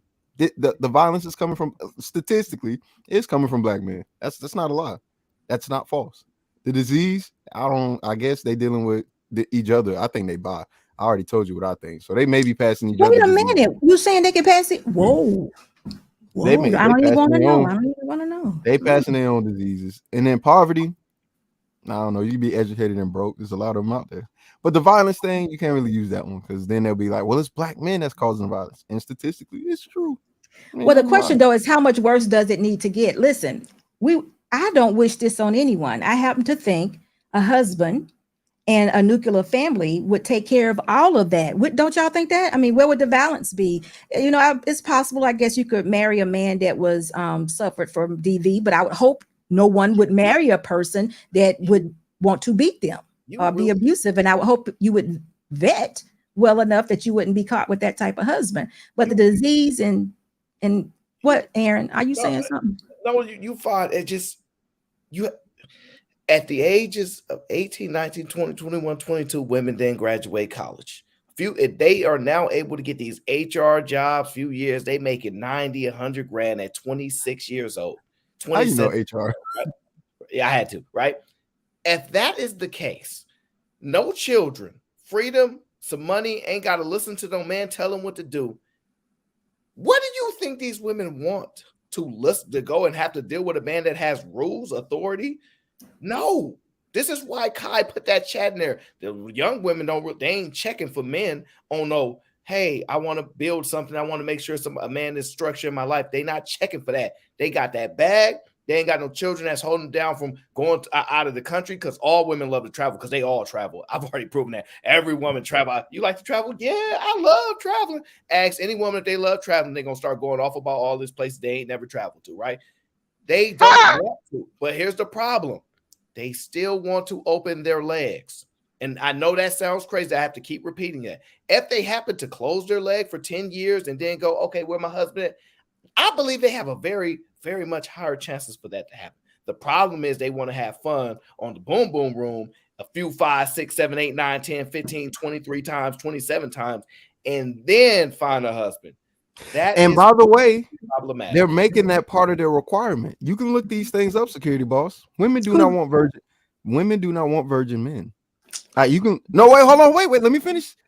Women do not want virgin men. They don't want male whores either, though. All right, let's clarify that. They want something in between. As a matter of fact, a survey has said that women aren't willing not to have sex before marriage because they care about the experience, the sexual experience that they're going to get. And women will tell you outright, no, I don't want. Yeah, like I want to have sex before marriage. How do I know I'm gonna like it? They are thinking and behaving very hedonistic, and marriage is a very wholesome. Exactly, I agree. Thing. So if you're asking for heathens and hedonistic people to be wholesome, You're asking for something that just won't happen. Like I don't know what to tell you. I'm sorry. I can't. I really have no value. Right? Sugar Bum is absolutely right. I'm not husband material. I'm not gonna sleep with you before I get married, and I'm not gonna be toxic. And those are the two things women want. I don't want you to So sleep you're a with me. heathen. Yeah, right. But listen, though, I understand and I agree with what you're saying. But what we're trying to do is have women raise their standards. So all those things you spoke about, they'll know that that's not what they want to do. They don't want to be heathenistic. I mean, cheeky, just like you realize that ain't what you want. There's women out there that can also get a word and understand that they don't want to be undetectable or detectable. You know, they don't want the disease. I mean, it's just we're so far away from that message, it's not being heard.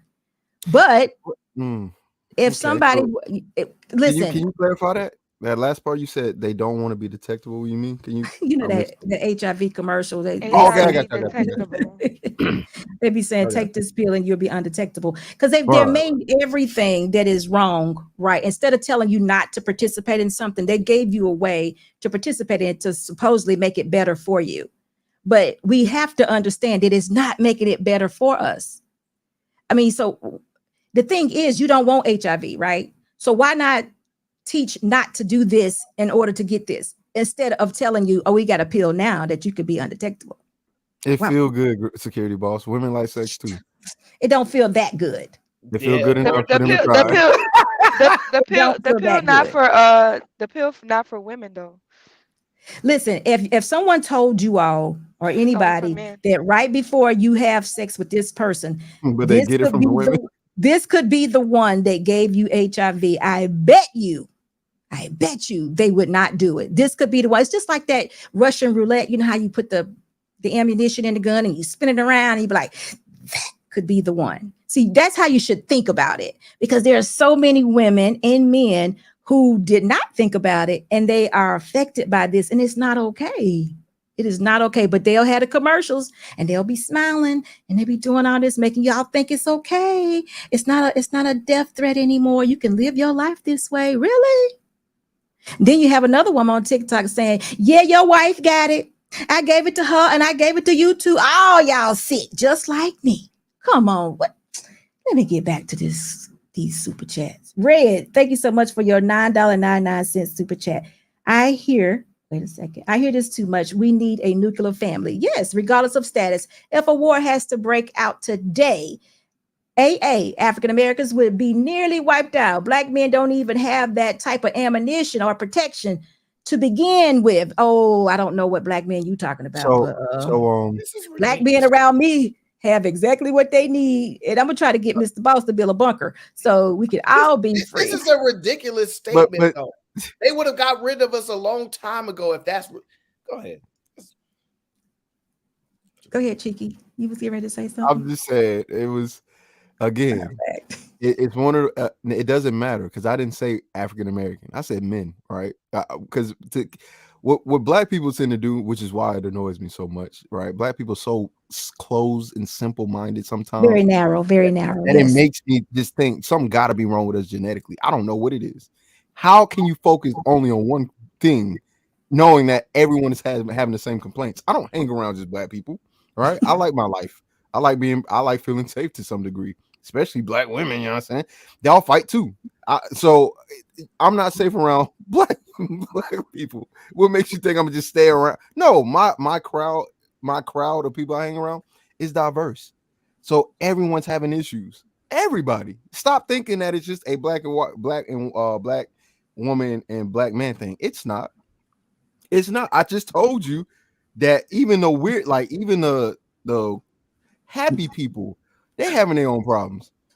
So it's kind of over with. Like humanity is having a hard time. All right now it's just a hard place. I can't wait till the aliens come and start adopting half of the chat. All right, get rid of them. You remember the Great Depression? We in the depression of the relationship era. I agree. It is very depressing too.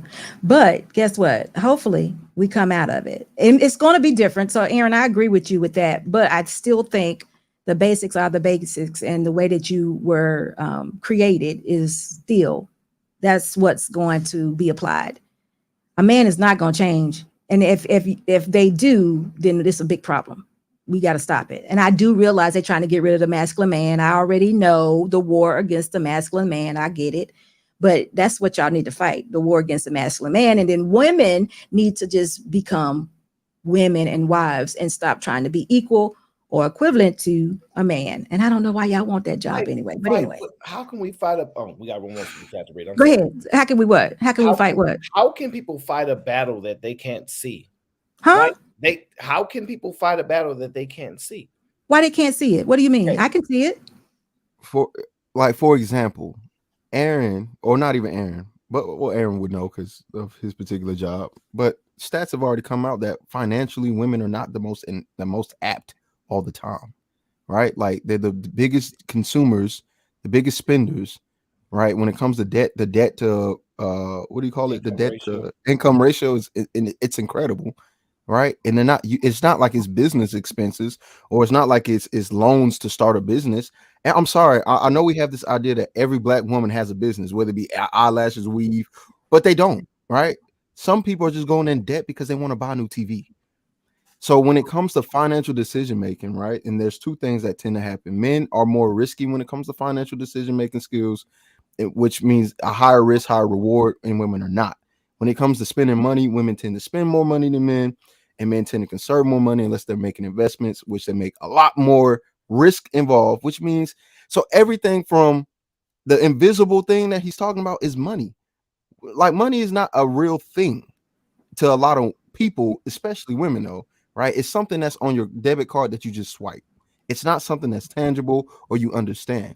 So the women that are business minded and focused in that way, they're the ones that tend to be able to see this problem and go, you know what, I can adjust for it. But not every woman thinks like that, right? That's why I said we need something tangible.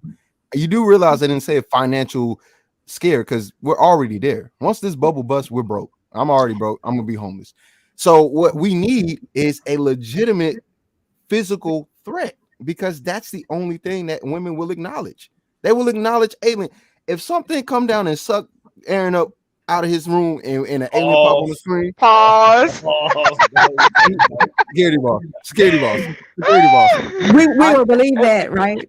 Wait, no. But what I'm saying is, security boss. We're going back to the Paul conversation. Do we really have to do it? I said something. I didn't say the gender, right?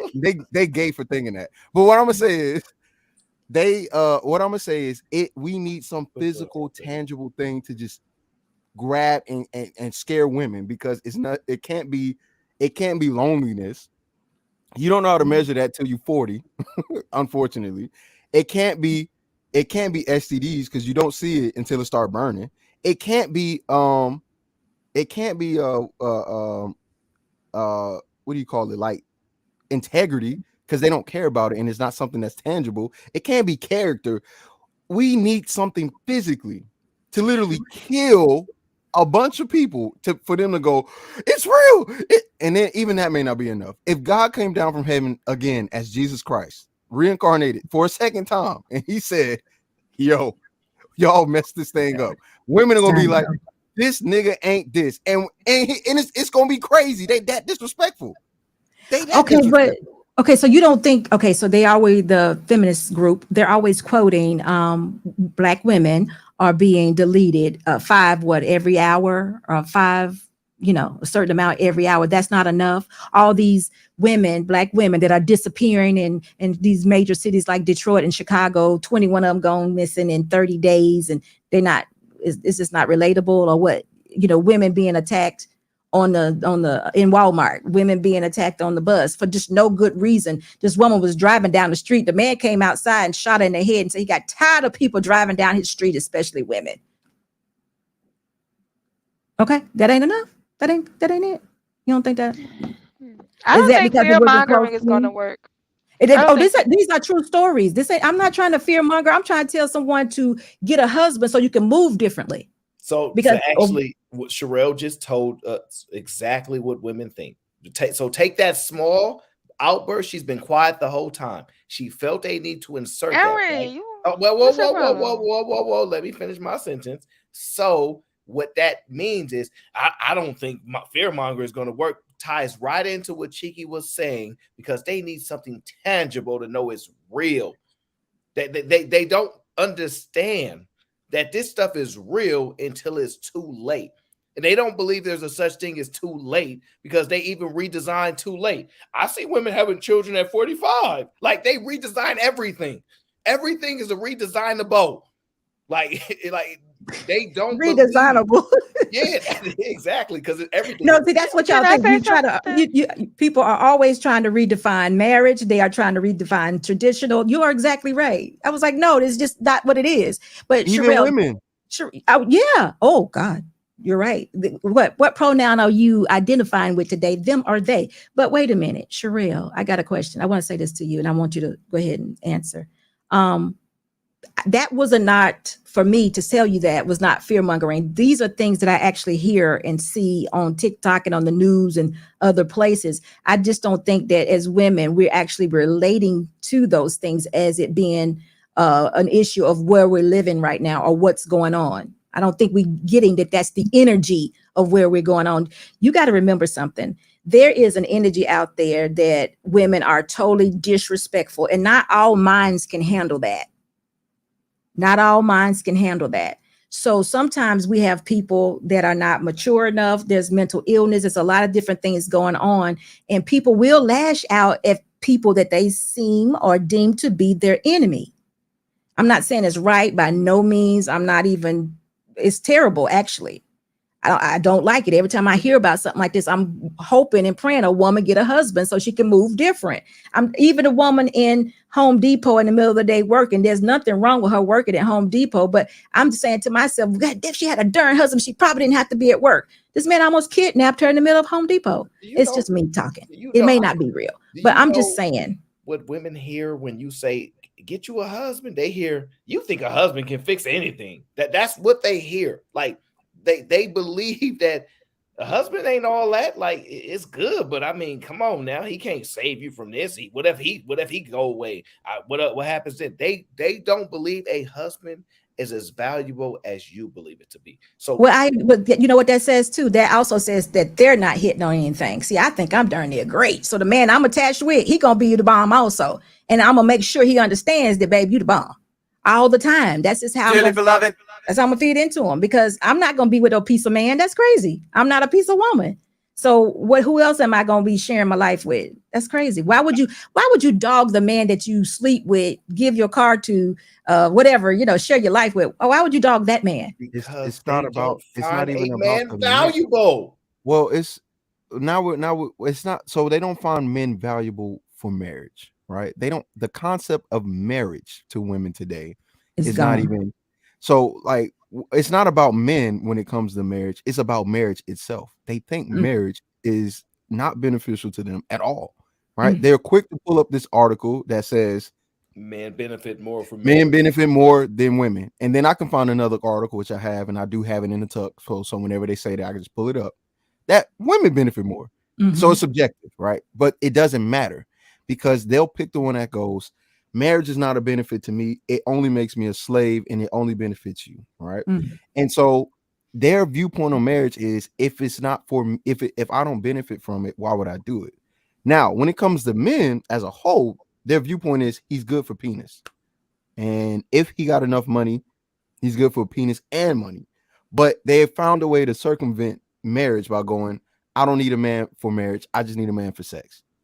And we're getting to the point now, if you're not good at that, I don't even need you. I got a rose and a girlfriend.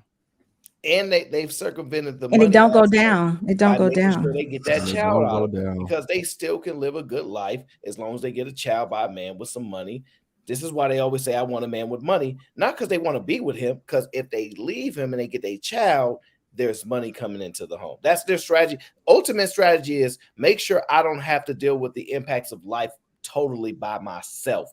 And if by myself, I mean, if I have to deal with a man, I will. But if he think he gonna tell me what to do, I just take the money, because the money will supplement for not having a man there, and I can still do what I want. So ultimately, men are equal money. If you don't have no money, you're not a man, because they're just viewing you as, I can deal with a man. I like relationships, but They have a escape route, which is normally hide money. That's what they've been told, but they're gonna lie and act like they don't know what I'm talking about. But we all know the truth because I've seen it professionally at a high levels. So I'm just gonna tell you now, if you do leave me and we have a child, I'm winning still because I'm gonna take your money and use it for our child in our home that you're not in, and I'm gonna go get the ding ding from another man because I need to feel good because I got needs too. And thank you for the money. I hear what you're saying, and I see, but I just think that women have not had good examples of husbands or wives. And again, I don't tell a man what to do. I'm only working on the women, and we raise our standards and we preserve ourselves. We can get the husbands that we dream about, you know, that we want, that will be there for us, that we can share our life with. Because I happen to think what they're doing as single women is not good either. I really think a lot of them are up at night crying, lonely. The Rose has ran out of batteries, probably done, you know, gave them, what you call that, burns and all that kind of stuff. And, you know, that not going down ain't good. You know how that go. The girlfriend, they fighting with her too. So, you know, I don't think that's a way of living either. I don't think they like that either. So why not give a man a chance that really can be into you, that loves you and cares for you, that you can also share your life with, if you actually know your role as a wife and are willing to do so. But it almost seems like this, and we're going to get to this last super chat, and I'm going to let y'all go because I have things to do. This is what it seems like. It almost seems like for whatever reason, our men, as in black men mostly, have some kind of scarlet letter all over their face and chest and everywhere. It's almost like a big red flag. Don't do it. Don't do it. Don't do it. And none of you all are any good. And to be with you, I have to sacrifice something instead of seeing, like you said, Aaron, the value in you. But again, that goes back to, for me, it goes back to the woman that I am. If I deem myself valuable, then the man that be with me, he's going to have value also. So again, that goes back to women working on themselves. As far as I'm concerned, I'm not saying that men don't have things to do. That's just not for me to tell them tonight. Aaron, this is how it needs to be. I'm sorry. Women want to work on themselves. They don't. They want you to be the problem so they don't have to focus on their issues. But guess what? I'm not talking to them. So you're not talking to 90%. You can talk like 10. Exactly. I'm just talking to the 10. If that's what it takes, then guess what? That 10 is going to get a little contagious because, you know, we talk about how influential things can be. And then maybe another 10 start acting a little better. They see their girlfriend over there smiling. You know how it go. If your girlfriend is smiling, you wondering why she's smiling. What her doing? SP, they keep calling you mammy. What are you? You influential to me. Who said that? Who said that? Listen, you know what? Wait a minute. Hold on. Wait a minute. One of the people that said it is actually married. Oh, really? Okay, so she married the wrong one, I guess. I don't know. You can't say that. Or either she married. I can't say what. Wait a minute. I can't. Wait a minute. Hold on. I can't say what. SB, here's what I'm saying. When I'm saying you can't say that, I'm saying that's the women in their brain are thinking. This woman that called you a mammy is married. You're married. It's the same thing. To them, they don't see the difference because y'all have this. To them, that you all have the same outcome. Well, let me tell you what. No, we don't. Let me tell you what the Bible calls them. They call them silly women. See, because silly women, it is written, it's true. Silly women will keep young girls single. And see, you know what? It's almost an abomination. Let me tell you why. They'll go lay up underneath their man every night. They'll have their man paying a significant amount of their bills every month. But they'll tell another young girl, don't you do that. Don't you be with that man. He ain't no good this and he ain't no good that. But they constantly laying up under a man every night. Guess what? That's what a silly woman will do for you. See, I happen to be a smart woman and I don't mind sharing. I don't have a bum for a husband. I'm not lacking. So, you know, I am what I am. So ultimately, this is the issue. Now I'm gonna let y'all rock with it. The black man is desired by the black woman, but the image of black men are not that they are ahead of black women. The viewpoint of what women, because they study visually, right? They see it, they go, what is the image of black men? Oh, we're better than them. We buy more homes than them. Our net worth is better. Listen, they don't view their man as better than them, which is a requirement for women. I know y'all don't like the term better, but I have to speak in y'all language. If the black man's image is not viewed as they are better than them women, then those women by default think that they're not good men. And I don't know how do we get past that, because that imagery is not changing anytime soon. That's a Look, fact. it don't have to change, because life will grow you up and show you exactly what you're going to be and what you're going to get. You have to make the changes, right? So if they're not willing to conform to what God has made them, they're going to live that hard life. And it's okay. Some people will. But I You're chose gonna have not a to. white woman. And you're going to get you another white woman. Ain't nothing wrong with that, Chicky. You're going to have a white woman and a baby mama. But listen, I chose not to live that life. I chose to live a life. You choose to be satisfied. They choose to be unhappy. Ain't nowhere in the world I'll be running around here calling some other woman a bee or a mammy that does something different than what I do. I would not be even concerned about that woman. Why would you even be concerned about that woman? She's doing something different. See, in other words, somebody said it earlier. I think it might have been Aaron. Aaron, was it you that said it's because it looks different and it's better? They want to talk about it. Who was that? Who was that? One of y'all said it, but either way. Yeah, I think it was me. You're right. So, I mean, there's something different. And I want everybody to understand that. I am different. And I keep that in mind. Again, I would say this: being a wife is an exclusive club. Not everybody would be a part of it. Not everybody will take on that mindset. And guess what? I never judged my husband or my relationship based on what my grandma and my mama did. But both of them were married to death. So I still had that example. So that is what it is. But let me read this super chat. Thank you so much, Jack, for your $20 super chat. He says, the way the world is makes it impossible for any woman to be considered a good woman without having a lower the bar for what a good woman is. Every man today has to settle because modern women are selfish and no good people. No, you don't. Don't do it. Jack, do not settle. Keep your standards and don't do that. Have your standards. And if the woman wants to be with you, then she will be that woman. If not, keep it moving. Don't dare. Men are practical. I talk to me and Cheeky talk all the time. He's like, man, bro, I don't know where I'm gonna find, bro. Like he willing to compromise. See, no, wait, before you say that, and he might have what I believe the ability to die on his principles. I believe it, right? But he's also pragmatic and logical. He knows that I have to be willing to adjust. I'm a man. I have to be willing to do things. Just the pragmatic, just of life, what it requires. Okay, what would you be willing to adjust on? Just give me one thing. The money issue. The biggest thing is these hoes, man. Ain't No, nobody I'm no saying, virgin. I'm just saying, SB, you will be miserable if you're not there. SB, the first thing that I want, the first thing is I would want a virgin woman, because again, my qualifications aren't that are above or lower. It's equal. All of these women keep saying they want the equal. So do I. I agree with that. So the first compromise is I got to accept somebody that's probably got smashed by 2 to 3 dudes. But you don't have to. You just got to get you a younger woman. Chicky, you don't have to settle for that. Listen, no, every woman ain't coming out the window already. SB, I'm gonna ask you one simple question. What do you think the average age people are losing their virginity? Just probably about average age, probably about 18. 17. 17. Okay. I would say it's 16. Statistically, it's 17. I know statistically it's 16, but remember some things. Listen. And by the way, how I qualify. Now here it is. How I qualify. What's intercourse?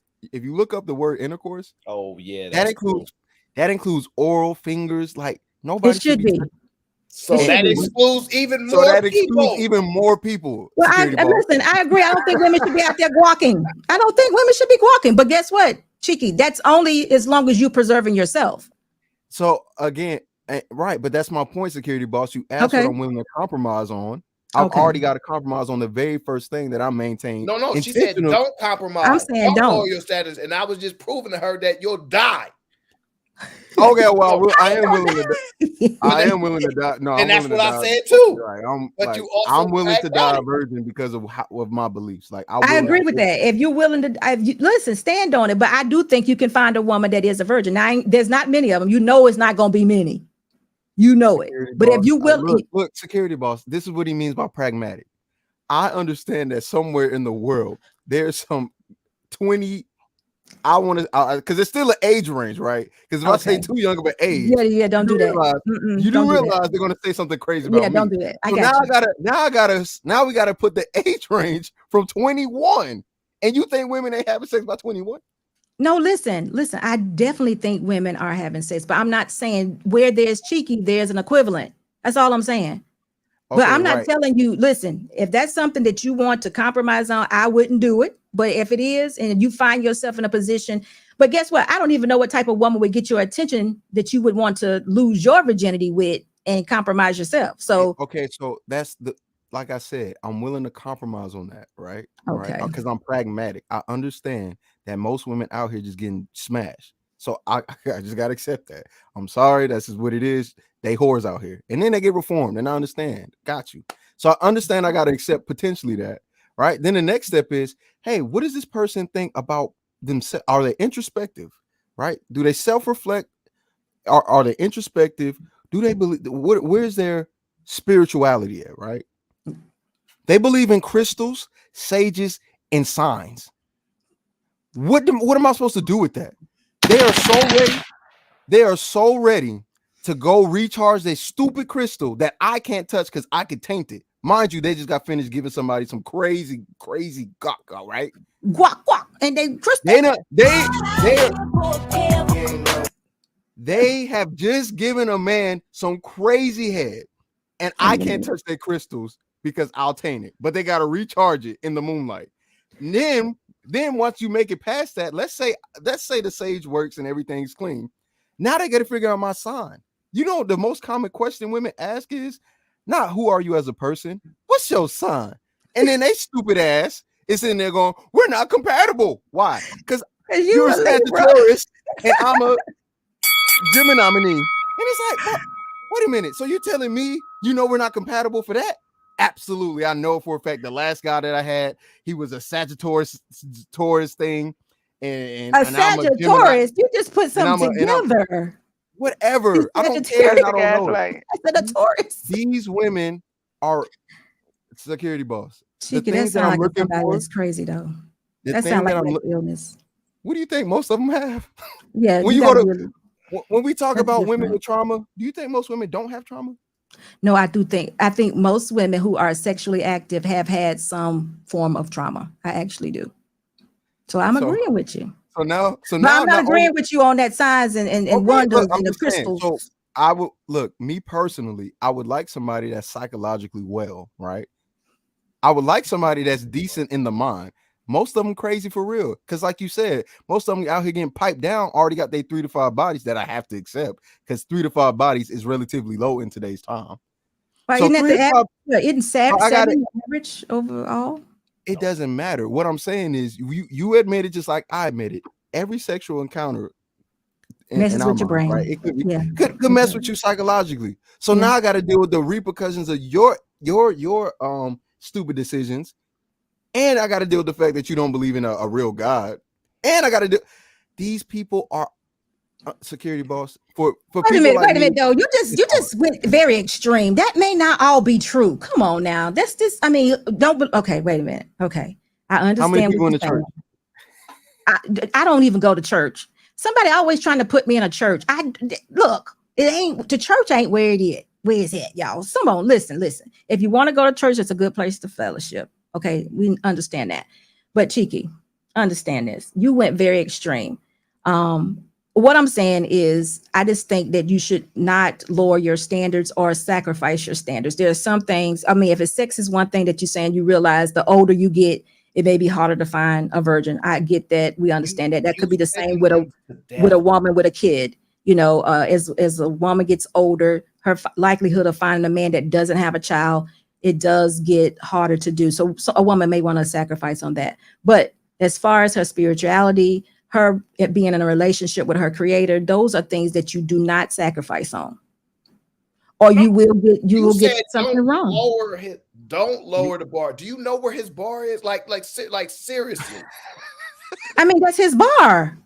That's who he is. Man. I'm pretty sure that he's offering what he's asking. I'm not arguing. But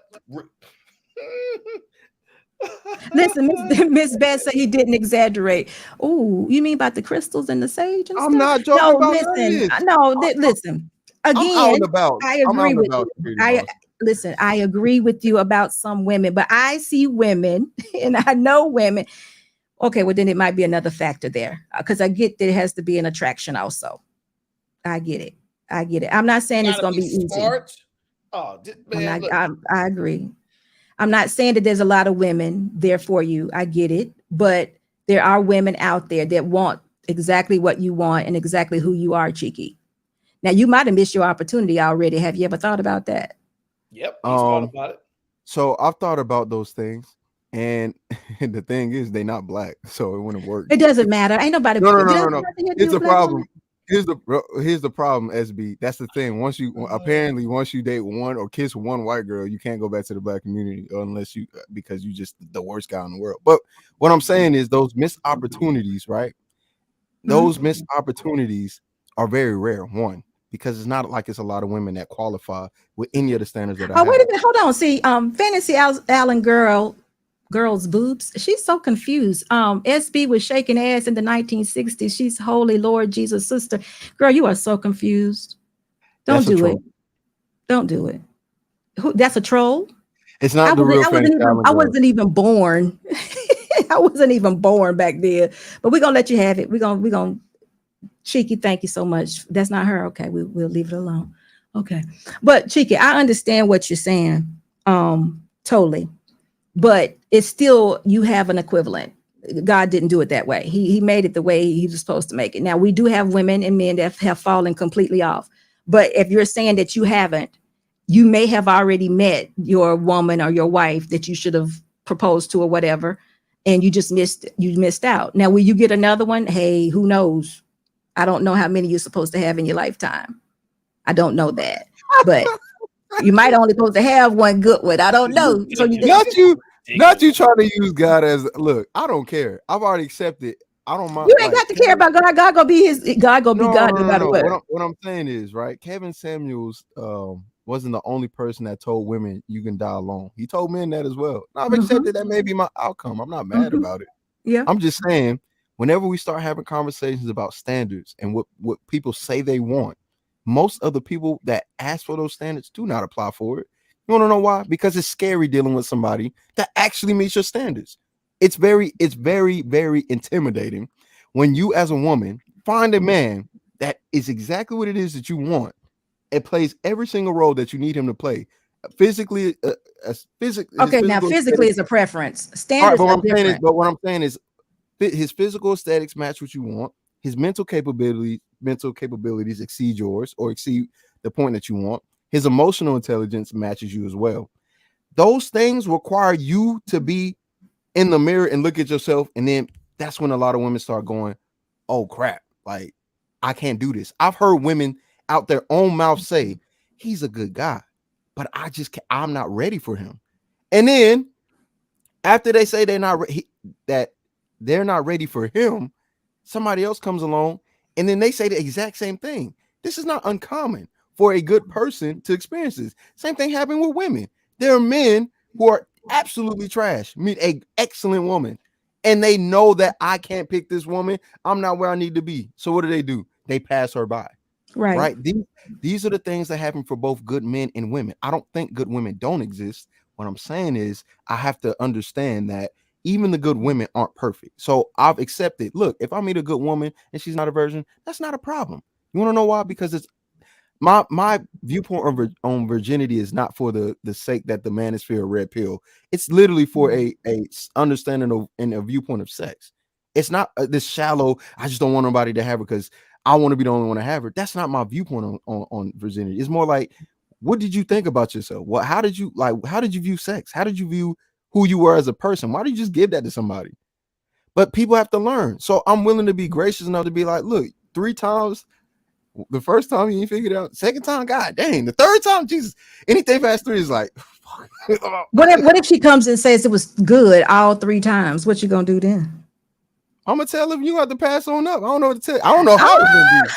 If you're not Listen. willing, look, I'm one of those people. My pride and my ego is not coming away with me learning from anybody, including a All woman. right. So if a woman says this is all good, that means I need to learn. That's it. All right. So listen, guys, let me do these super chat. It's time for me to get out of here. Y'all have been perfect for me tonight. I appreciate everything that y'all do and say. And no, I don't want to do that.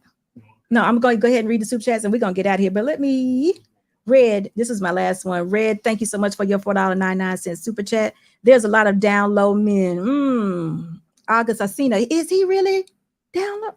Was a revelation. Oh, by the way, are these men married? Otherwise, your opinions hold no weight. Love you. Love your show, SB. Thank you so much, Red. Listen, if you all have not subscribed to my channel, make sure you do that and make sure you give us a thumbs up on your way out. But I appreciate you guys. And Sherelle, I want you to leave us with some kind words and wife-loving life type. Can you do that for me, Sherelle? Sherelle, don't beat me up. Fix your face, cheeky. He done ran away. I didn't say nothing. First of all, thank you for having me. I honestly think that everybody just needs to deal with people on an individual basis. I don't actually like, far as people in our age, I don't think we created the culture that we in right now, but we definitely influenced by it. So a majority of people you meet not gonna be perfect or nothing like that. You just deal with them on an individual basis. But I think somebody said it was either Cheeky or Aaron, but it's a humanity issue. It's not a black issue. It's an American issue. Consumerism, FOMO, the social media, all the stuff that's coming, just the death of tradition. And to be honest, it is gonna be hard because it's like a shot in the dark at this point or whatever. So the best thing you could do is just deal with people. Be the best. First of all, have yourself together. You have to do a lot of self-reflection and make sure you're self-aware of you and who you are and what you want, and then deal with people on an individual basis and not on social media, because I think that YouTube is definitely Sparta. This is a place where men and women battle. This is the battlefield. So you might not get the most sincere person on here because everybody's trying to say something for jockness, or just to be right. Because it be married men who be talking the most stuff about women. It be married women who be talking the most stuff about men. And it's like they go home and they be happily married, but they got this vitriol that they spitting on the internet. So this can't be the common ground where people like coming to meet. Ever so often you have a security boss channel where we can have genuine conversations sometimes. Cause Cheeky and Aaron be lying. But Oh, you talking about me? Like I be trying to lie. you but Can you tell her to be encouraging? She's not doing that. what? She did her I am best. being encouraging. She did good. She said, y'all, this is a place where y'all can come. Nobody's arguing, fussing, and nobody cut y'all head off, and y'all said everything you wanted to say. So it is, but for the most part, this is a battlefield. So go outside in the real world and be self-aware and deal with people on an individual basis. And Cheeky and Aaron, stop trying to bully me because I'm nice to y'all Y'all be trying to bully her all the time. Oh wow. Have Okay you now. seen anybody be able to bully Sherelle? No, but I'm Cheeky I'm and I'm, Aaron. I'm Team Do you, Sherelle though. I'm Team do you, Sherelle. do you, do you Yes, think Team that? Sherelle. Hold on, SB. Do you think we bullied her today? Just No, out I of don't. But I'm still Team Sherelle. This is far as my sisterhood go. It goes from here To to there. here. Thank you. That's Team it. Sherelle. Okay. Team Sherelle. Don't ask me nothing else, right? But Chicky, give me your final words, guys, because I got to get out of here. Y'all know I have to go to sleep. They done put me in the 60s already. So my final words is I, although it could seem like I'm doom or pill, I do have some type of hope, right? I hope that the aliens come and then we'll get back in order.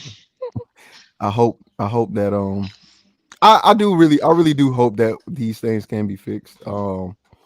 At this point, I think that it's more individualistic than ever before. So like as an individual, I'll do what I can to make sure my outcomes are okay with whoever I can find, right? even though majority of the people just won't meet my standards, I don't mind being pragmatic, right? So that's all I'll say. Thank you for having me on the channel. SB Nation, security boss, Mr. Boss, the man behind the screen. Appreciate you, sir. I Appreciate got a you. question though. Wait a minute, Mr. Boss. Yeah. Wait a minute. I got a question. So listen, if I said to you guys today, this goes to Aaron and Cheeky. I'm still Team Sherelle, right? But if I said, you know what, I'm really believing what you all are saying right now. Marriage is no longer going to be the same. I'm with y'all. What would my tomorrow look like? What would I be doing tomorrow, as far as my channel go? How would I proceed on if I accepted what you and Aaron have said as far as marriage is over? You didn't say it exactly like that, but I'm saying this is a new world game per se, and I accepted that for my norm. What would my tomorrow look like? Me now, I'm the advocate for marriage and men and women loving each other and being together. What would my tomorrow look like? What would my next show be like? You'd be like the dating coaches that get fed up with women and just leave. Quit. So that's what y'all trying to do. Y'all trying to run me away from me. Y'all trying to run me away. As you can see, I haven't been on my own channel because these weirdos are running me away. So. Oh no.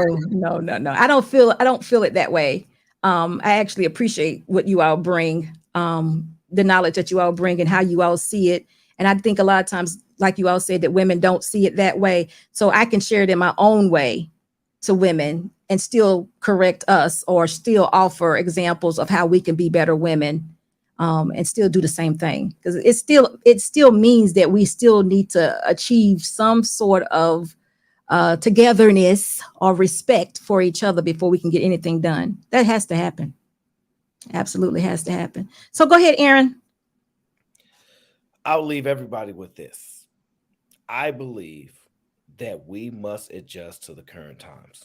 No matter how difficult, no matter how hard it is to accept it, it must be done. We're not going back to the past. I'm an advocate and staunch believer that there's never been a time in history where we reverted and went back to the past. We are always going to be current and then going into the future. And with that being said, women have stated what they think of you, how they plan to deal with you, what your value is to them. And it's no longer advantageous for us to be sacrificial lambs for the sake of just because we're men. They don't care that just because you're men. And I can, in good faith, concede to the world in which men did just men things. So at this point, I'm advocating for all men to extract the proper value for you being a man. If a woman wants protection and provision, you must charge her to the highest degree. There will be a charge for this. I don't think we should no longer give it away just because of duty, because it's no longer respected, admired, and gratitude is no longer given. And so you must operate and understand that women in current times don't care about none of your duty and none of that stuff. And even if you want to harden back to, oh, no, but it's just a man thing, don't get played. Don't fall into the prideful thing and thinking that it'll go away. This is real. It's serious. These issues that exist are real and they're permeating in society. Women are not going back to not making money. They're just going to make more money. Okay, that's how it works. And so they're going to view you as competition and your value in how much money you make in a large majority of women because they are controlled by social media, controlled by imagery. And as Black men specifically, we really don't control that imagery. And they don't even look at us as per se better than them and their views because they're buying all the houses and they making more money and all that good stuff. So men, properly charge for your protection and your provision and your guardianship. So if you guide women, charge for that because I'm going to just be honest with you. It is a skill to be able to navigate in this world and to navigate for more than one person and potentially a family. And most men are not currently able to do that. So you are even more invaluable. So how they want to have their value, make sure you acknowledge it, identify your value, we charge you. And with that, we'll see you on the next show. Okay, so listen, I'm going to sum this up. I'm going to take a little bit from everything all of you all said because I agree with a lot of it.